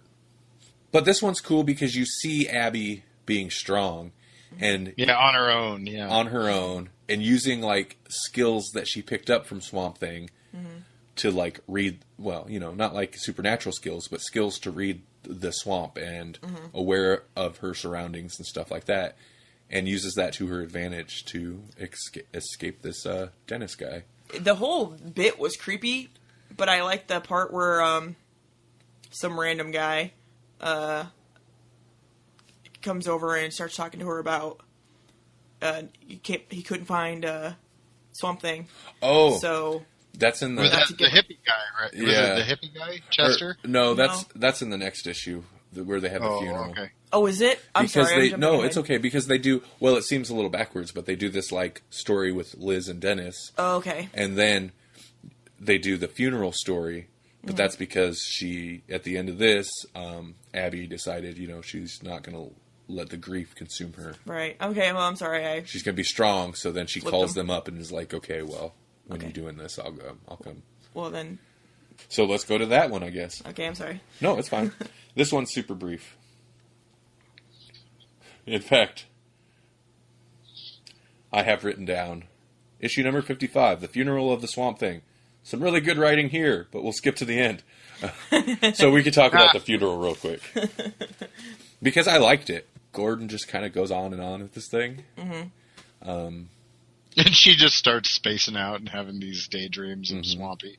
Which is kind of heartbreaking. Like that where she's thinking about coming across, or maybe that was a past memory, coming across that husk that he left behind. Yeah. That'd be traumatic. Oh, yeah. Where she's talking to it and then goes to hug it and it caves in. Batman has a little speech and they put up a statue to Swamp Thing, which I would like to see referenced. I've never seen no Swamp Thing statue in Gotham. I want to see that referenced. What's up with that? Yeah. We see the Big Penny in the Batcave all the time, and the dinosaur. I want to see the Swamp Thing statue. The Blue Swamp Thing has been established in the New 52. Oh? I want to see it. I want to see more references. Anyway. So, he escapes because he can't attach to the green, so he finds the blue, like tangentially, he jumps into a different plane. Yeah, you're kind of right. Yeah, so somewhere, like at the end, somewhere countless light years away from Earth is a blue planet. This is where Swamp Thing lands after jumping from his burning body on Earth. We discover that at the very end. Mm-hmm. Oh, before we get to that, I like the framing of the funeral story with the pan down to Earth. Mm-hmm. Oh, yeah. The Google Earth map zoomed down to Earth. Yeah. And I really like the writing there about the Earth spinning and people, it spins and they just fall out of their bed into their offices and blah, blah, blah, and all that. I like that bit. Mm-hmm. And then at the end it does the zoom out, but then that's when it starts to zoom over to this blue planet. So that's pretty cool. And then I think my favorite issue of Swamp Thing, which I bought recently. Yeah, the actual issue. You posted a pic of that, didn't you? Yeah, I was super excited to get that. Mm-hmm. Issue number 56. Swamp Thing is all alone on this blue planet with no intelligent creatures and no way to know what will happen if he tries to jump from this planet. He spends solitary time experimenting with his powers, which was cool. Before long, the loneliness gets to him and even touches upon madness. Mm-hmm. Yeah, that last issue was crazy. Mm-hmm. Yeah. You know what's interesting is just flipping back through this, and I didn't catch it at the time, but Abby at the funeral has this little daydream where everything is okay and everybody's all right with their choices, and her former husband, Matt Cable, mm-hmm. is like, it's okay. I've come out of my coma and I've filed for an automatic divorce. Uh-huh. They've got like the cardboard cutouts of Holland Drive, and, mm-hmm. and they have this whole like idyllic thing, and it ends tragically, of course. And then you have Swampy doing almost the same thing on a different planet. Yeah. Mm-hmm. He creates this whole town, the main street there, and Matt's even there. One thing about when Abby was thinking about that I found amusing was Matt pulls up in the car or whatever and is talking to him. It's okay. Yeah. But there's like flies and stuff in the car. He's got the flies flying around him. And then maybe it was in Abby's flashbacks, but somebody had like this creature on their back. It was just there. Like they didn't pay any attention to it, but there's like this little creature. I can't remember who did it. Maybe it was in Abby's flashback, I think, had this creature on their back. Mm-hmm. While they're waving to her like, hey, how's it going? And I can't remember who that was. But yeah, there were, even like when her flashback was good, or her daydream was good, there was these little creepy bits in there where it's like, oh, it's not good. Yeah. But I liked seeing Swamp Thing. I liked that he was experimenting with powers, mm-hmm. because he like made the like air sac so he could float around above the clouds, and he made these like wings so he could fly around. Mm-hmm. Then they pop, and then he like floats off as like a little dandelion, moat type thingy. His cute swampy face. Yeah. And then he sits and talks to himself, and that whole bit was pretty cool, where he makes another version of himself, and he's playing chess, and the first game ends in stalemate, and the second game ends in stalemate. Mm-hmm. But then talking about like trying to adjust to using like looking out of two sets of eyes and all that. Uh-huh. But you really get like another look at like how powerful his abilities can be, mm-hmm. where he, from this weird blue alien plant materials there, mm-hmm. makes a complete recreation of this town, uh-huh. with people running around, mm-hmm. and like cars. I don't think the cars drove, but the cars that sat there. And I mean, just making a person, especially like when he's making Abby, you see how much detail he puts into it, which is amazing. But to make people with their own personalities and stuff, uh-huh. that run independently, I mean, I'm sure he kind of has some kind of like background paying attention to it, but wow. Yeah, beyond just like causing the vegetation to overgrow Gotham, like he's created this, all this stuff that, there's a background process in his brain having to run it all. Mm-hmm. But so that's an important thing. He creates a blue version of Abby, mm-hmm. and she's not quite perfect, though. No, that keeps running through. That's like a theme. Her smile's not quite right. Mm-hmm. The Constantine was eerily accurate. The Constantine was interesting because that's when it really starts to, that's like, I think when Swamp Thing really starts to lose it, and he realizes he's losing it because he seems to get up so there's a Constantine. Oh, and he even like the Constantine's even smoking, but like it's like a dust he uses to emulate the smoke, like spores or something. Yeah, I thought that was really cool. But the Constantine recreation makes him mad. Like, he's not controlling it. Like, it's his own thing. Well, it turns out it's kind of like his subconscious being like, dude, what are you doing? But it would be, because that's how Constantine is. So if he was gonna, it was accurate, yeah. Yeah. But that's when he really starts to lose it. And then it starts raining, and everything starts to kind of lose its shape, and he ends up, like, punching... He Abby's like punches her in the face. Takes her head off. And then her head comes off. He's like, stop smiling! Yeah. And I'm like, abusive boyfriend. God. Yeah. Blue Swampy's a jerk. Blue Swampy's a jerk. She was him. Oh, that was one of the cool thing with like him, like looking out of the two sets of eyes was the one page where it's got her up top and then him at the bottom. Yeah, looking they did at some fun art stuff. As always, it goes without saying, there's cool art stuff through all this. Like, I haven't really commented on that, but it's pretty consistent with how the rest of the series has been, and it's pretty cool. Yeah, I'm interested to see what they do in the next book, because at the end he winds up realizing that he can't stay here anymore, and he's got to try, even if it means he doesn't make it. He's going to try to leap back into the green or anywhere else, because he can't stay in the blue forever. I'm excited for you to read the next stuff, too. Yeah, because it's the best. I did not realize Blue Swampy was a part of this book. Neither did I. I would think it would have been part of the others, but yeah, it's... So, yeah. It was kind of a nice little end. I mean, otherwise, if you would have ended with just the reveal of Blue Swampy, you'd be like, what? Too much of a cliffhanger when you're talking about from trade to trade, yeah. Yeah. And since it's just it's just one issue where they really deal with it. Yeah. Kind of a nice way to end it. The next book is pretty wild. I don't want to say anything about it. Obviously, that's going to spoil it for you, but it's pretty crazy. It's good. I won't spoil it. I did spoil it for Randy a little bit. You did a little bit. That's okay. Yeah. There's stuff in the next one. Oh, so things happen. There's things, and they happen. Okay, well, I'll look forward to that. And they happen hard.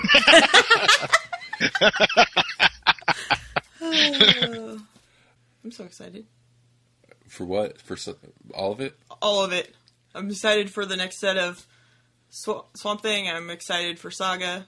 Reread. I'm excited for all of it. I made a point this I'm excited for the new year!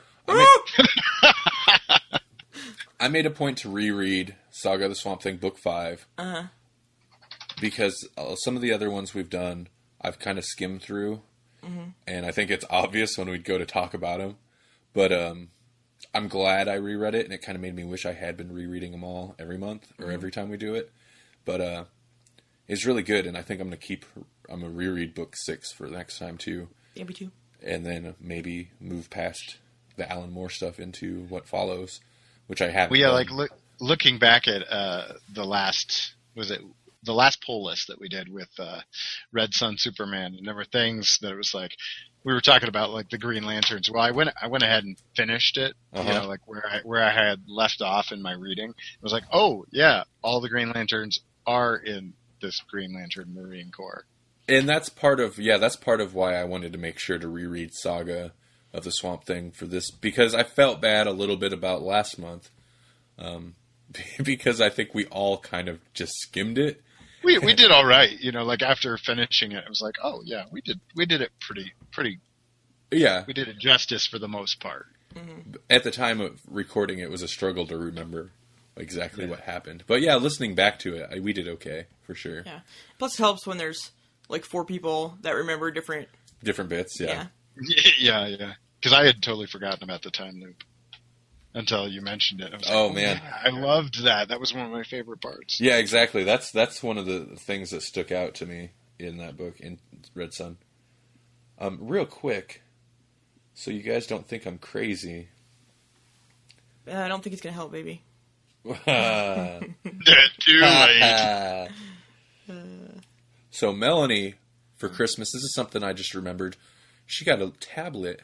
Yes, it did. And reading comics, digital comics on her tablet, as opposed to the phone, is glorious. Oh yeah, I use iPad for anything digital. Oh man, we've been using our phones, or I'll read it on the computer. But that tablet is nice. Was it Comics Zine? I think is the one I use on iPad, and it's awesome because, like when I do the Humble Bundles, like sometimes they have them in CBRs and sometimes they have them in PDFs. Well, you can open both of those in Comics Zine. I don't know if that's a Apple exclusive app or not, but that's a pretty good reader. Mm-hmm. Speaking of Humble Bundle, right now, and I hope it's still going when this is released. We were talking about Big Finish earlier. Mm-hmm. There is a Big Finish Humble Bundle right now, which has like the Dalek Empire, that whole series, as well as the Lost Stories, the Sixth Doctor Lost Stories range, which is epic. And so that Humble Bundle, you can get all of that awesome extended Doctor Who universe for pay what you want for some of the sub tiers, and then it's like $15 and you can get the entire first season of the Lost Story range, which is incredible deal for a full range of Big Finish Doctor Who. Yeah, that is awesome. It is an awesome deal. I even have some of them, and it didn't matter. I was like, I'm getting this, because if they add anything cool, it'll just be like the cherry on top. And I don't have any of the Dalek Empire stuff, which David Tennant does some voice work for. What can we expect from the Grawlix podcast, the websites, the YouTube exclusives, the podcast? What can we expect from it in the new year, Randy and Melanie? That's a good question. For one, the website. A recent change is I got rid of the forums because there was... Oh, that's right. I forgot we had those. Apparently everyone else did too. Nobody knew. There were two people that had posted in there. Me and then Melanie from account I set up and she never actually used, and I posted in it once as her. Yeah, that's another one of those things that you told me to do and I never did. Sorry. Oh, no, it's okay. Well, nobody used it, though. I don't think we have a big enough... Like, we do have people that will interact sometimes. Mm-hmm. We get some comments here and there, yeah. Which is really nice. Mm-hmm. I like those comments a lot. But for the most part, we don't have a big enough audience that interacts regularly that makes the forums worth it. Mm-hmm. And I kind of stopped maintaining it because at first I would post in there when we put out a new episode and like new comic release lists and stuff. I would post in there as well to kind of try to get discussion going. But like I said, we just didn't have the interaction there yet. Mm-hmm. And it was just basically a free forum plugin that eventually there would have been ads. And I'm like, if there's going to be ads, I want control over them. And I don't think that was the case. Mm-hmm. Yeah. So who knows what random ads would have been in there. So I just took it out. Plus I kept getting noticed that like, the Grawlix Podcast forums have been inactive for X amount of days, scheduled for deletion. And, a couple times I'd be like, don't delete. And then finally I was like, yeah, just delete it. There's no reason for it. We've been doing reviews, like written reviews. Oh, yeah.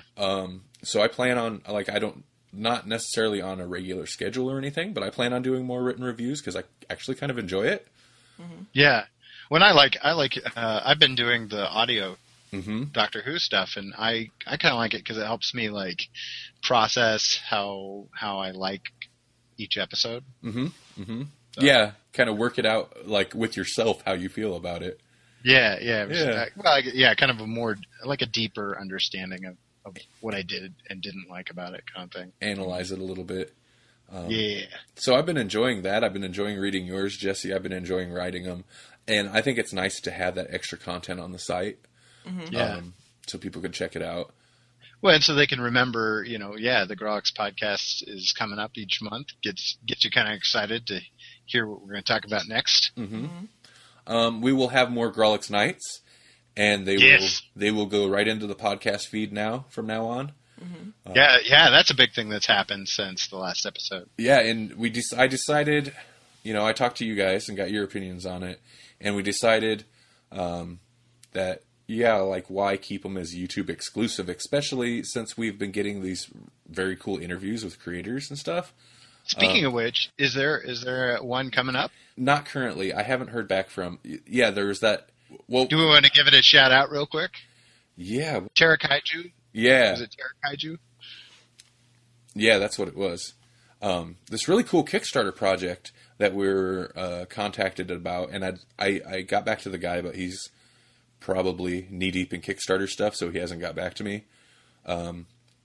about doing an interview and stuff. But I might just end up writing up an article about it. Mm-hmm. But super cool. Terra Kaiju by Joe Badon. I'm going to mess up the name this time. I'll let you do it. I'll let you mess up that name. Yeah. Terra Kaiju by Joe Badon. And there's a video, and I'll listen to it later, and it will prove to me how wrong I am. I watched the video. I don't remember how he said his name, but yeah. Oh, it's a good Kickstarter video, and it is still. Well, by the time this goes out, there won't be a lot of days left, but I bet you could still back it. Yeah, it's coming up on the last week. Yeah. It's got 10 days to go, so I bet you there'd be like the last day or two. But I told him, if anything, I'd like to, write it up, do kind of a spotlight on it, or get a hold of, or talk to him and do an interview. And if anything, that would make a nice last week push for his Kickstarter. Mm-hmm. I'm sorry to put you on the spot if you don't, but do you have like a synopsis of what it's about? Yeah, kind of. It takes place in it's like feudal Japan, right? Yeah, I've got the site up right here, so I can just read you a little synopsis of it. It's a 25-page saddle-stitched landscape format, cool. One-shot comic book. So that's interesting right off the bat, is it's going to be longer as opposed to tall. Inspired by my lifelong love for Godzilla movies, and is also heavily inspired by films such as Su Hong-woo, GMK, and the 1966 film Daimajin, which is a kaiju film set in feudal Japan. Terra Kaiju is set in feudal Japan as well. An endless, embittered battle between two neighboring villages ravages Japan's countryside. The battle will be decided by pitting the village's gods against one another. Awesome. Sounds like some anime. Yeah, and there's quite there's quite a bit more synopsis here, but I mean that's kind of a quick overview of what's going to happen. So you've got like superpowered giants battling over feudal Japan kind of thing. Yeah, it seemed like a really cool setting, and the art style from the samples that he shows on the page is really cool. It kind of like takes, you could tell it takes an influence from that like old Japanese art style from then. And he's even got a soundtrack for this thing. Yeah. Wow. If you back it at a certain level, you get an MP3. Well, right off the bat, the lowest level, you get the PDF and the MP3 soundtrack. That's kind of cool. Pretty amazing, yeah. Yeah. So it definitely looks like a cool project. I will include a link in the show notes because if I don't get to talk to him, this is as good a time as any to put the word out. Mm-hmm. Ooh, this will be cutting it pretty close when this actually comes out. I think you'll have like 2 days left when this episode drops. Yeah. Mm-hmm. Or I'll have talked to him by the time you guys hear this. Who knows? Yeah. Jumping back to what we can expect, we've had some growth in the Electronic Media Collective podcast network. Yeah, good call. This is We have seen some growth on the Electronic Media Collective Podcast Network, which basically collects, like, you can get our show on grawlixpodcast.com, of course, but you can also check out our show there at electronicmediacollective.com and check out other shows that kind of fit into the family of podcasts. Either they're podcasts that I produce, like the EMG Radio, or Saturday Morning Dubcast, which is kind of defunct now, but it kind of spun off this show. Yeah, we're kind of a spinoff now. Yeah, it's true. If you want to hear the beta Grawlix podcast, check out. That is not Grawlix at all, by the way. Yeah, well, the episode that had Jesse was clean. Yeah. The other episodes without Jesse are filthy. Yeah, well, I was drunken for half those, and I have a potty mouth when I'm sober, so... Yeah. So, also that Halloween podcast, this podcast is Haunted, is up there. Yeah.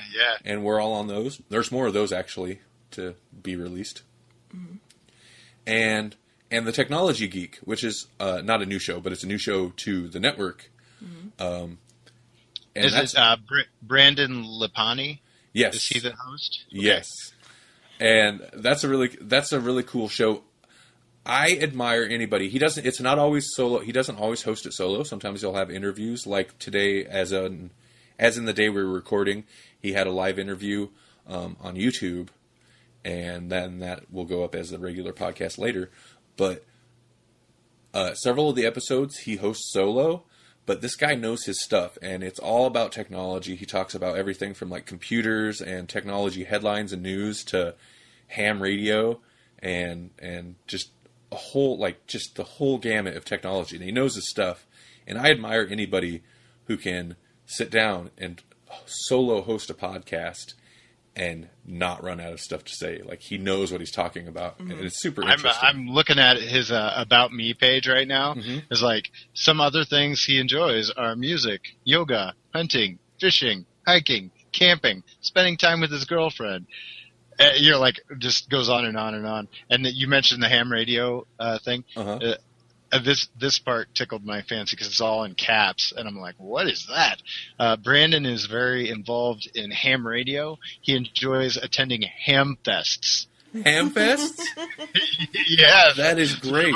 That must be the name of that must be what they call their conventions or their gatherings. So that's pretty awesome. But he's ham fest. I mean, he's a pretty interesting guy, like right there.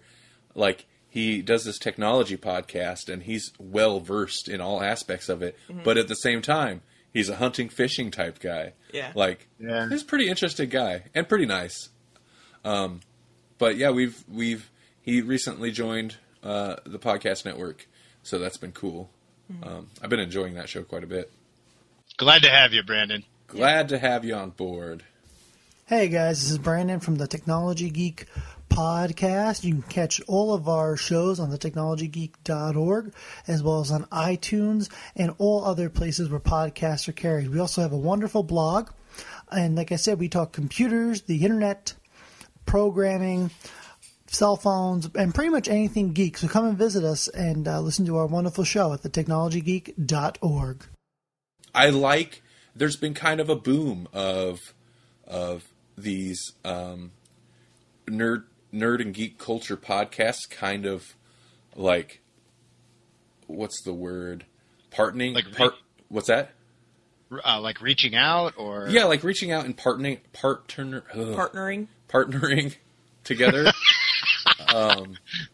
There's this kind of cool group called the Nerd Podcast Coalition on Facebook, mm-hmm. and that's not so much a podcast network as just really a group of people that do various nerd-related podcasts. Mm-hmm. And so check that out on Facebook. You'll find our episodes there and a whole bunch of other episodes about comic books and other technology things. Like, there's been kind of a cool little boom with little podcast alliances mm-hmm. that have been springing up. So that's been cool it's like a cool community to kind of be involved in. Yeah. Endless stuff to listen to, amounts of things to listen to, mm-hmm. which is pretty cool. We're also a proud member of the Comics Podcast Network at comicspodcast.com. Maybe I'll check that. I'll double check that address. But we're on there too, and that's been pretty cool. There's a lot of good podcasts on there. Yeah, and that was like a milestone kind of for us too, because you have to have like at least 10 episodes, mm-hmm. and it took us like 9-10 months to get there. Yeah. So we proudly bear the badge on our on our website, the Comics Podcast Network. Yep. So check that out. You can find us there, and then it's like sometimes I'll get bored and I'll be like, well, my usual podcasts, I've listened to all the new episodes, so I'll just hit that. I'll hit up comicspodcasts.com, and then I'll just go through there and check out podcasts there. I mean, I listen to a lot of them already, but some of them I don't. It's a good place to discover new podcasts. That's a great little, again, a nice curated list of cool stuff. As for the YouTube channel, in 2015, the last couple months, I guess since October, there hasn't been a whole lot of activity on there. I've kind of been retooling some of the things we do for it. I've got some other ideas as well for more shows we could have. The podcast episodes will still go up there, and the Grawlix Nights episodes will still go up there, although they're not exclusive anymore. But we do have some other shows in the works. Eventually, that anime show our basically anime review show will go up there. Yeah. Is the comic news roundup, is that kind of on a break for now? Yeah, it's kind of on a break for now. I like it. Yeah. Randy does it. I am not a computer person, and that's where we have to get all the information to write the stories pieces. And Randy hates writing the pieces, but I don't do any of the research, so if he doesn't do the research, then I'm not going to write the pieces, so it's just not getting done. Yeah. I kind of burnt myself out on writing the stories. Well, it's a lot of work, but those are pretty fun episodes, too. Yeah. If you haven't had a chance, go check those out, because those are a lot of work but they're a lot of fun to watch. Mm-hmm. I particularly like it when you guys sling Axton's swag. Yeah. Oh, yeah, that became my favorite part. We only got to do it a couple episodes before I stopped making them, but that was my favorite part. Mm-hmm. I don't mind the production of it at all. Mm-hmm. Putting the videos together is really not too bad. But yeah, I'll put Melanie to work on gathering the stories, and then we can write them again. Because I would research the news stories, put them together, and then Melanie and I would both kind of switch off writing them. And that was working pretty good. But yeah, we'll have to get back on that. Yeah, I just don't know. I'm really bad at researching on the internet. I can't ever find anything that I want. And you apparently are awesome at it. So just give me some tips to figure out how to do it correctly. And well, I'll point a little trick is I have this RSS feed program where I plugged in the feeds to most of the major comics news websites. Well, that is helpful. And various sources. I'll show you around that. I'm horrible in old school. When I was in school and I had stuff to do, I actually used books and encyclopedias. I didn't use card catalogs. Card catalogs, Dewey Decimal Systems. I wasn't allowed to have a calculator. No. Sad. It's a crutch for the mind. So. Well, everybody has a calculator on them at all times now. No, I know. No, I'm just saying. I'm old school. Well, I don't know how to do these things. Well, if you want to go old school journalist, get yourself your little notepad, and a fedora with a little card this year. Yeah. And you go hit up those comic book companies for the headlines. Oh man. Problem is, news stories aren't something you can research in a book. Yeah, I know, but that's what I'm saying. Teach me your ways. I will show you my ways, Grasshopper.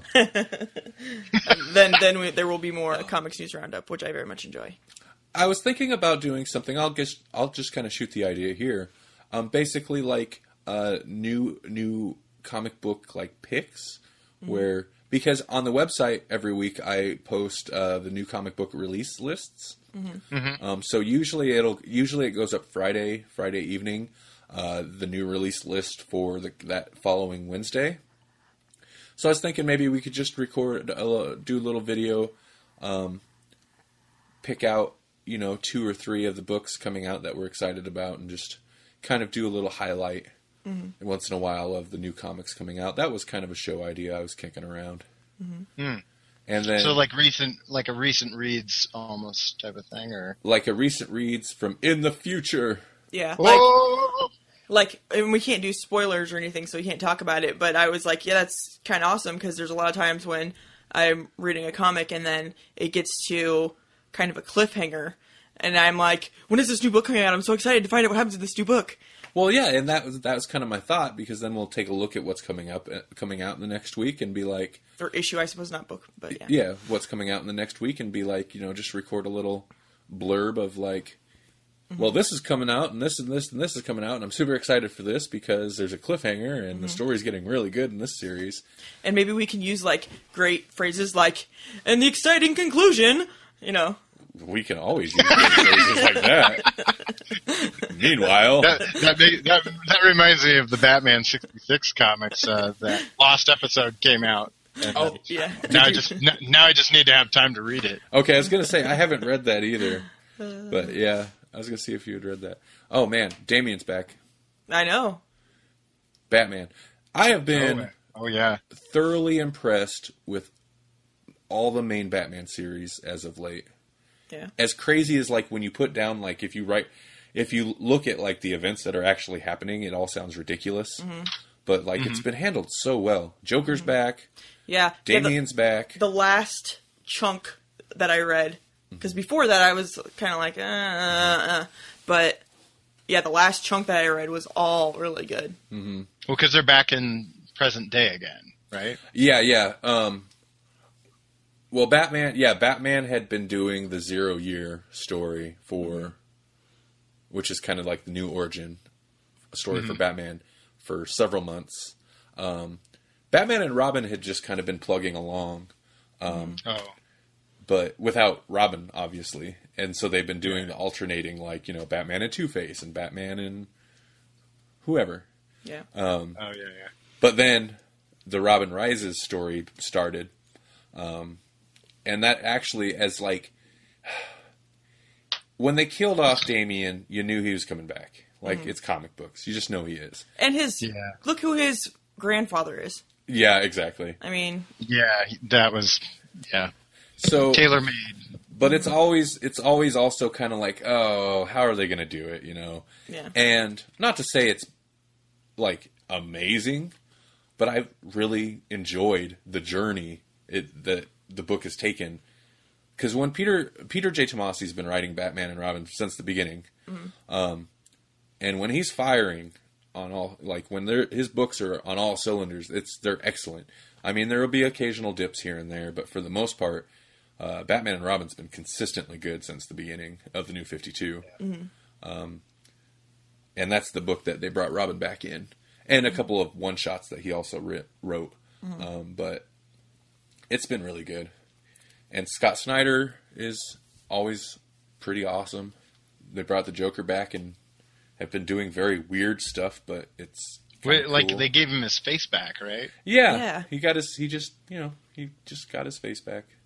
I think there was like there's like a cover where he's holding his face, but he has a face. I think there might have been like a mention of he had work done. I think that's how they explained it. He just said he had work done or something. Yeah, I did. Oh. I know, because I remember getting into not really an argument, but a discussion about it at a comic book shop. When I was like, that's crap. but whatever. You accept it. Minor spoilers. One thing that's minor spoilers to anybody who hasn't like totally caught up on Batman. Not huge spoilers, but so they brought Joker back. Something that's kind of cool that I didn't realize is apparently like he's been back. Snyder planted a seed in Batman Annual #2 last year. This like new character that was working at Arkham was actually Joker in disguise, but I was impressed that he planted that seed like a year ago because the Annual 3 just came out. And they just now paid it off. I thought that was a really nice touch. Yeah. Seems like he's got a good long game. I'm really wondering I think DC and Marvel are going to do some massive changes coming up soon. Yeah, I think so too, with these 2 huge events that are coming up. 2 huge, very similar events. Right. Events. They're like the same and thing. I'm kind of excited about it because I like some of those New 52 multiverse characters, and so it's kind of nice to see them coming back. But at the same time, it's like you got to stick to your guns one way or the other, and I hope they do.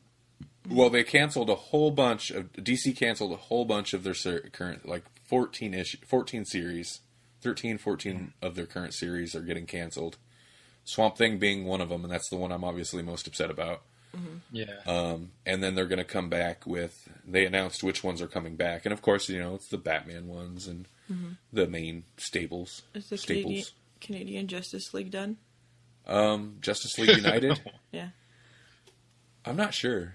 That book was almost called Justice League of Canada. I wish they'd have been able to follow through with that, but because it was written by Jeff Lemire, I believe, and I think he's Canadian. Yeah, but I enjoyed. I mean, it was all right. There were some things that were a little, but I kind of liked it. But I liked him. I liked his work on Animal Man. So I was hoping it would continue. So, well, what have you been reading, Jesse? Since we're kind of on a recent reads kick. We're all DC over here for the most part. I mean, I've been reading stuff for the show recently. Yeah. I've been reading IDW, a lot of IDW. The Bullwinkle and Rocky comics have been happening, and so I've been reading those. Dude, you gotta go check out our About page. I got you pegged. Right? I got you nailed down. That's great. Now, I really do need to check it out now. I've been reading those, and I just finished up the last one of those. And, oh, cool. Some of the Doctor Who stuff, but I'm kind of backlogged on the Doctor Who books a little bit. Yeah, me too. I read the new 12th, well, not the new one, but I started the 12th Doctor run, so it's decent. It's kind of different to see Clara drawn in that style. It's almost easier to imagine new companions in a comic book style than it is to imagine the current companions in a comic book style, for whatever reason. Yeah. Sorry to interject again, but real quick, way back to the beginning, the Christmas special. I'm kind of disappointed. I thought Clara was leaving. And she's going to be around for a full season. Dang it! And they kept like hinting that she was either not leaving and going to be back for like a few episodes in 9, and then after the Christmas special, it's just boom, like all this news was released that nope, she signed on for the full season. I think they've been intentionally messing with everybody.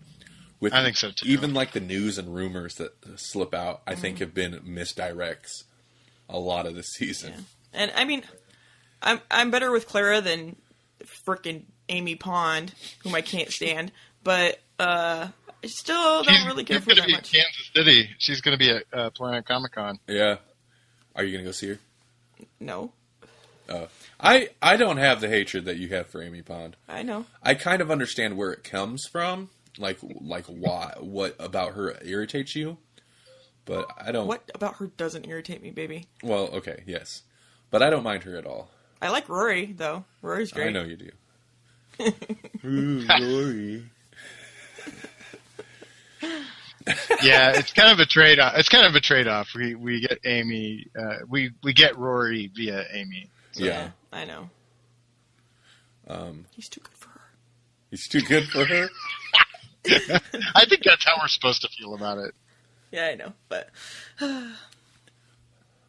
Oh, okay. I've been reading a lot of new stuff. You have been reading a lot of new stuff. Yeah, I've been reading, Oh, you started a lot of new, like, image series and Whitches, stuff. Low... Whitches is good. Whitches is good. Low is good. What else did I start reading? Whitches is a new Scott Snyder horror series. Or I think it's probably a miniseries through Image. Yeah. So he's actually not working like through DC or Vertigo for once. Oh, The Wicked and the Divine. That one's good. I haven't started reading it, but I'm going to read Spread. So I'm excited for all of these things. All of these things. Yeah, we went to Legends, Comics and Coffee, and and she like they have the wall of like the new releases and then the kind of recent releases. And she was looking at the indie wall where it had all the Image comics and all that other stuff. And she's like, oh, look at that cover. Look at that one. Look at that one. What's that series? And she was just like And so she made a huge list while we were there. I've picked up a bunch that I just haven't had the crack yet. I started reading Trees. That was on my list. Sorry. It's I've read the first 2 issues and they're really good. I just haven't gotten into it's still going, and so I haven't gotten much further than that. Yeah. But that one was good. And then I picked up Names. I don't know who's doing that one either, but it looked interesting, and I just haven't started it yet. Mm-hmm. So my backlog is crazy. Mm-hmm. Yeah. Yeah, but you're busy. You got lots of stuff to do, and I even in my job, I basically sit around a lot of the time. So yeah, you can read at work. I can read. What I have been doing, I've been listening to a lot of audio because that's something I can kind of do. Throw the headphones on at certain times, like when I'm doing cutting paper for a class or something. And I've been listening to Patrick. I mean, this is kind of off of what we usually talk about, but Patrick Rothfuss, his series, it's called the King Killer Trilogy, and it's kind of a fantasy style series. And I just finished up his second book, which is it's a mammoth book. It was 48 hours of audio. Wow. And it's a mighty series. People get really the people that he has as fans are diehard fans, and I can see why, because the world he creates is very expansive. It pulls on things like you could make connections to Hogwarts and Harry Potter, but done in a way it's not intended for children. It's if Hogwarts were a college setting, and our hero is very, very flawed. And the magic is less magic-y and more science-y. Oh, interesting. Mm-hmm. It's been a pretty incredible read/listen. Mm-hmm. Because I started by reading it, and I was just I was having a hard time finding time to actually read it. Mm-hmm. And then I just started getting them through Audible, and totally worth it. Yeah, that sounds cool. I would imagine it'd be really successful anyway, because a lot of the fans of the Harry Potter type things are college or older now. Mm-hmm. Yeah. So. And it's not it's not limited to it either, which is kind of nice.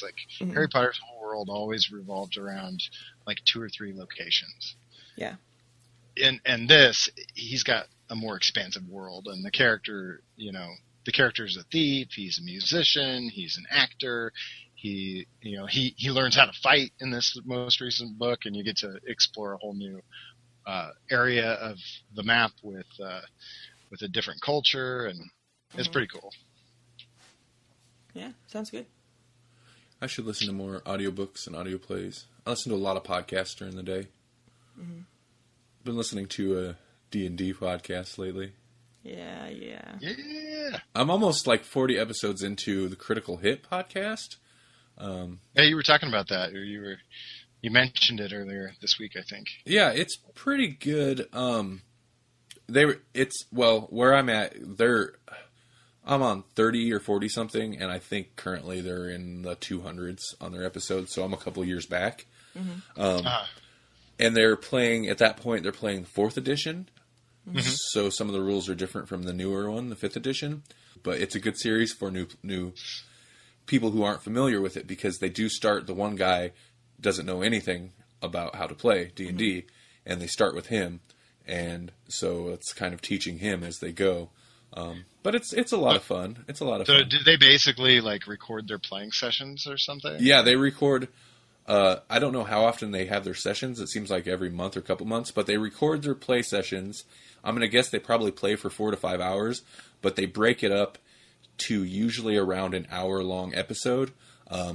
Usually they'll have a bunch of story and then an encounter, and then they'll go through the encounter, and then at the end of the encounter they'll be well, that's it for this episode, and then you could totally tell that then they take a pause, and then they're in the next episode, and they just continue their play session. So yeah, they break up their session into a couple episodes. But they break them in areas that make sense, so it doesn't feel like I mean, unless they're on a super long, like in the middle of a super long battle, which has happened a couple times, they don't usually break like in the middle of action or something like that. Yeah, that'd be tough to do. But I find what I like about listening to, because there's a couple other podcasts where D&D, they'll play D&D, like Harmontown. It's kind of a sensationalized version of D&D they play on that. But they'll have their regular podcast where they have different celebrities and comedians, whoever, and they'll just talk. And then at the end of every episode, they have a 15, 20-minute D&D session. Mm-hmm. I find what really like hooks me on those is the stories. Like the DMs usually come up with some pretty interesting stories.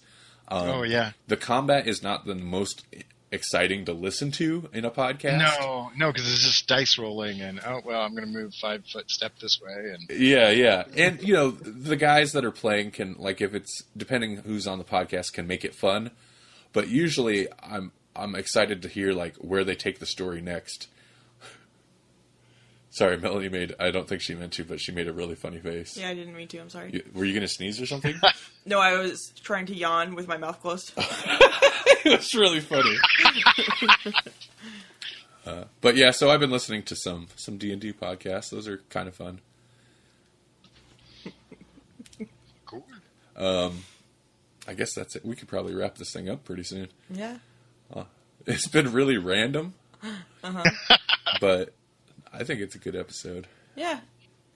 Random is fun, and we flow fine. So it's like with rap. It's the flow that makes it good. That's right.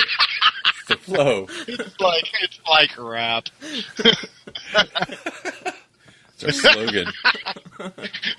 The content doesn't matter. It's the flow. Yeah. Yeah.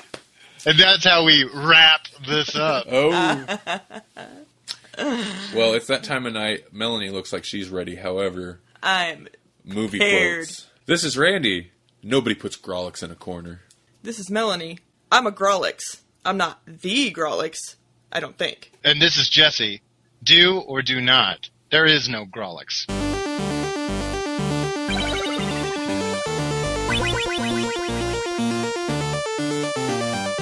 Thank you for listening to the Grawlix Podcast. The Grawlix Podcast is a production of Electronic Media Collective and Vorpal Arrow Studios.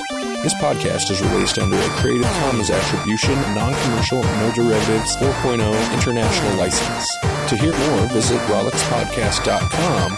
Follow us on Facebook at Facebook.com/GrawlixPodcast and like us on Twitter, Twitter.com/GrawlixPodcast.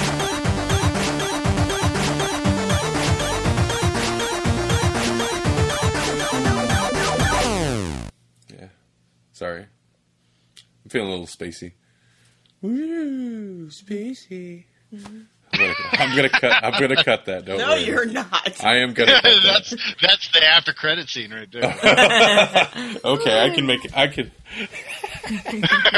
I'm spacey. It's like I'm spicy. That old. I'm spacey. It makes me think of Bravest Warriors or Adventure Time when they do the dance and their arms like go noodle wiggles and stuff like that. That's what if I could do that, that's what I'd be doing right now. Yeah. I'm spacey. Oh man. That's what we'll do when there's an awkward space in the tape. Yeah. Spacey. Spacey.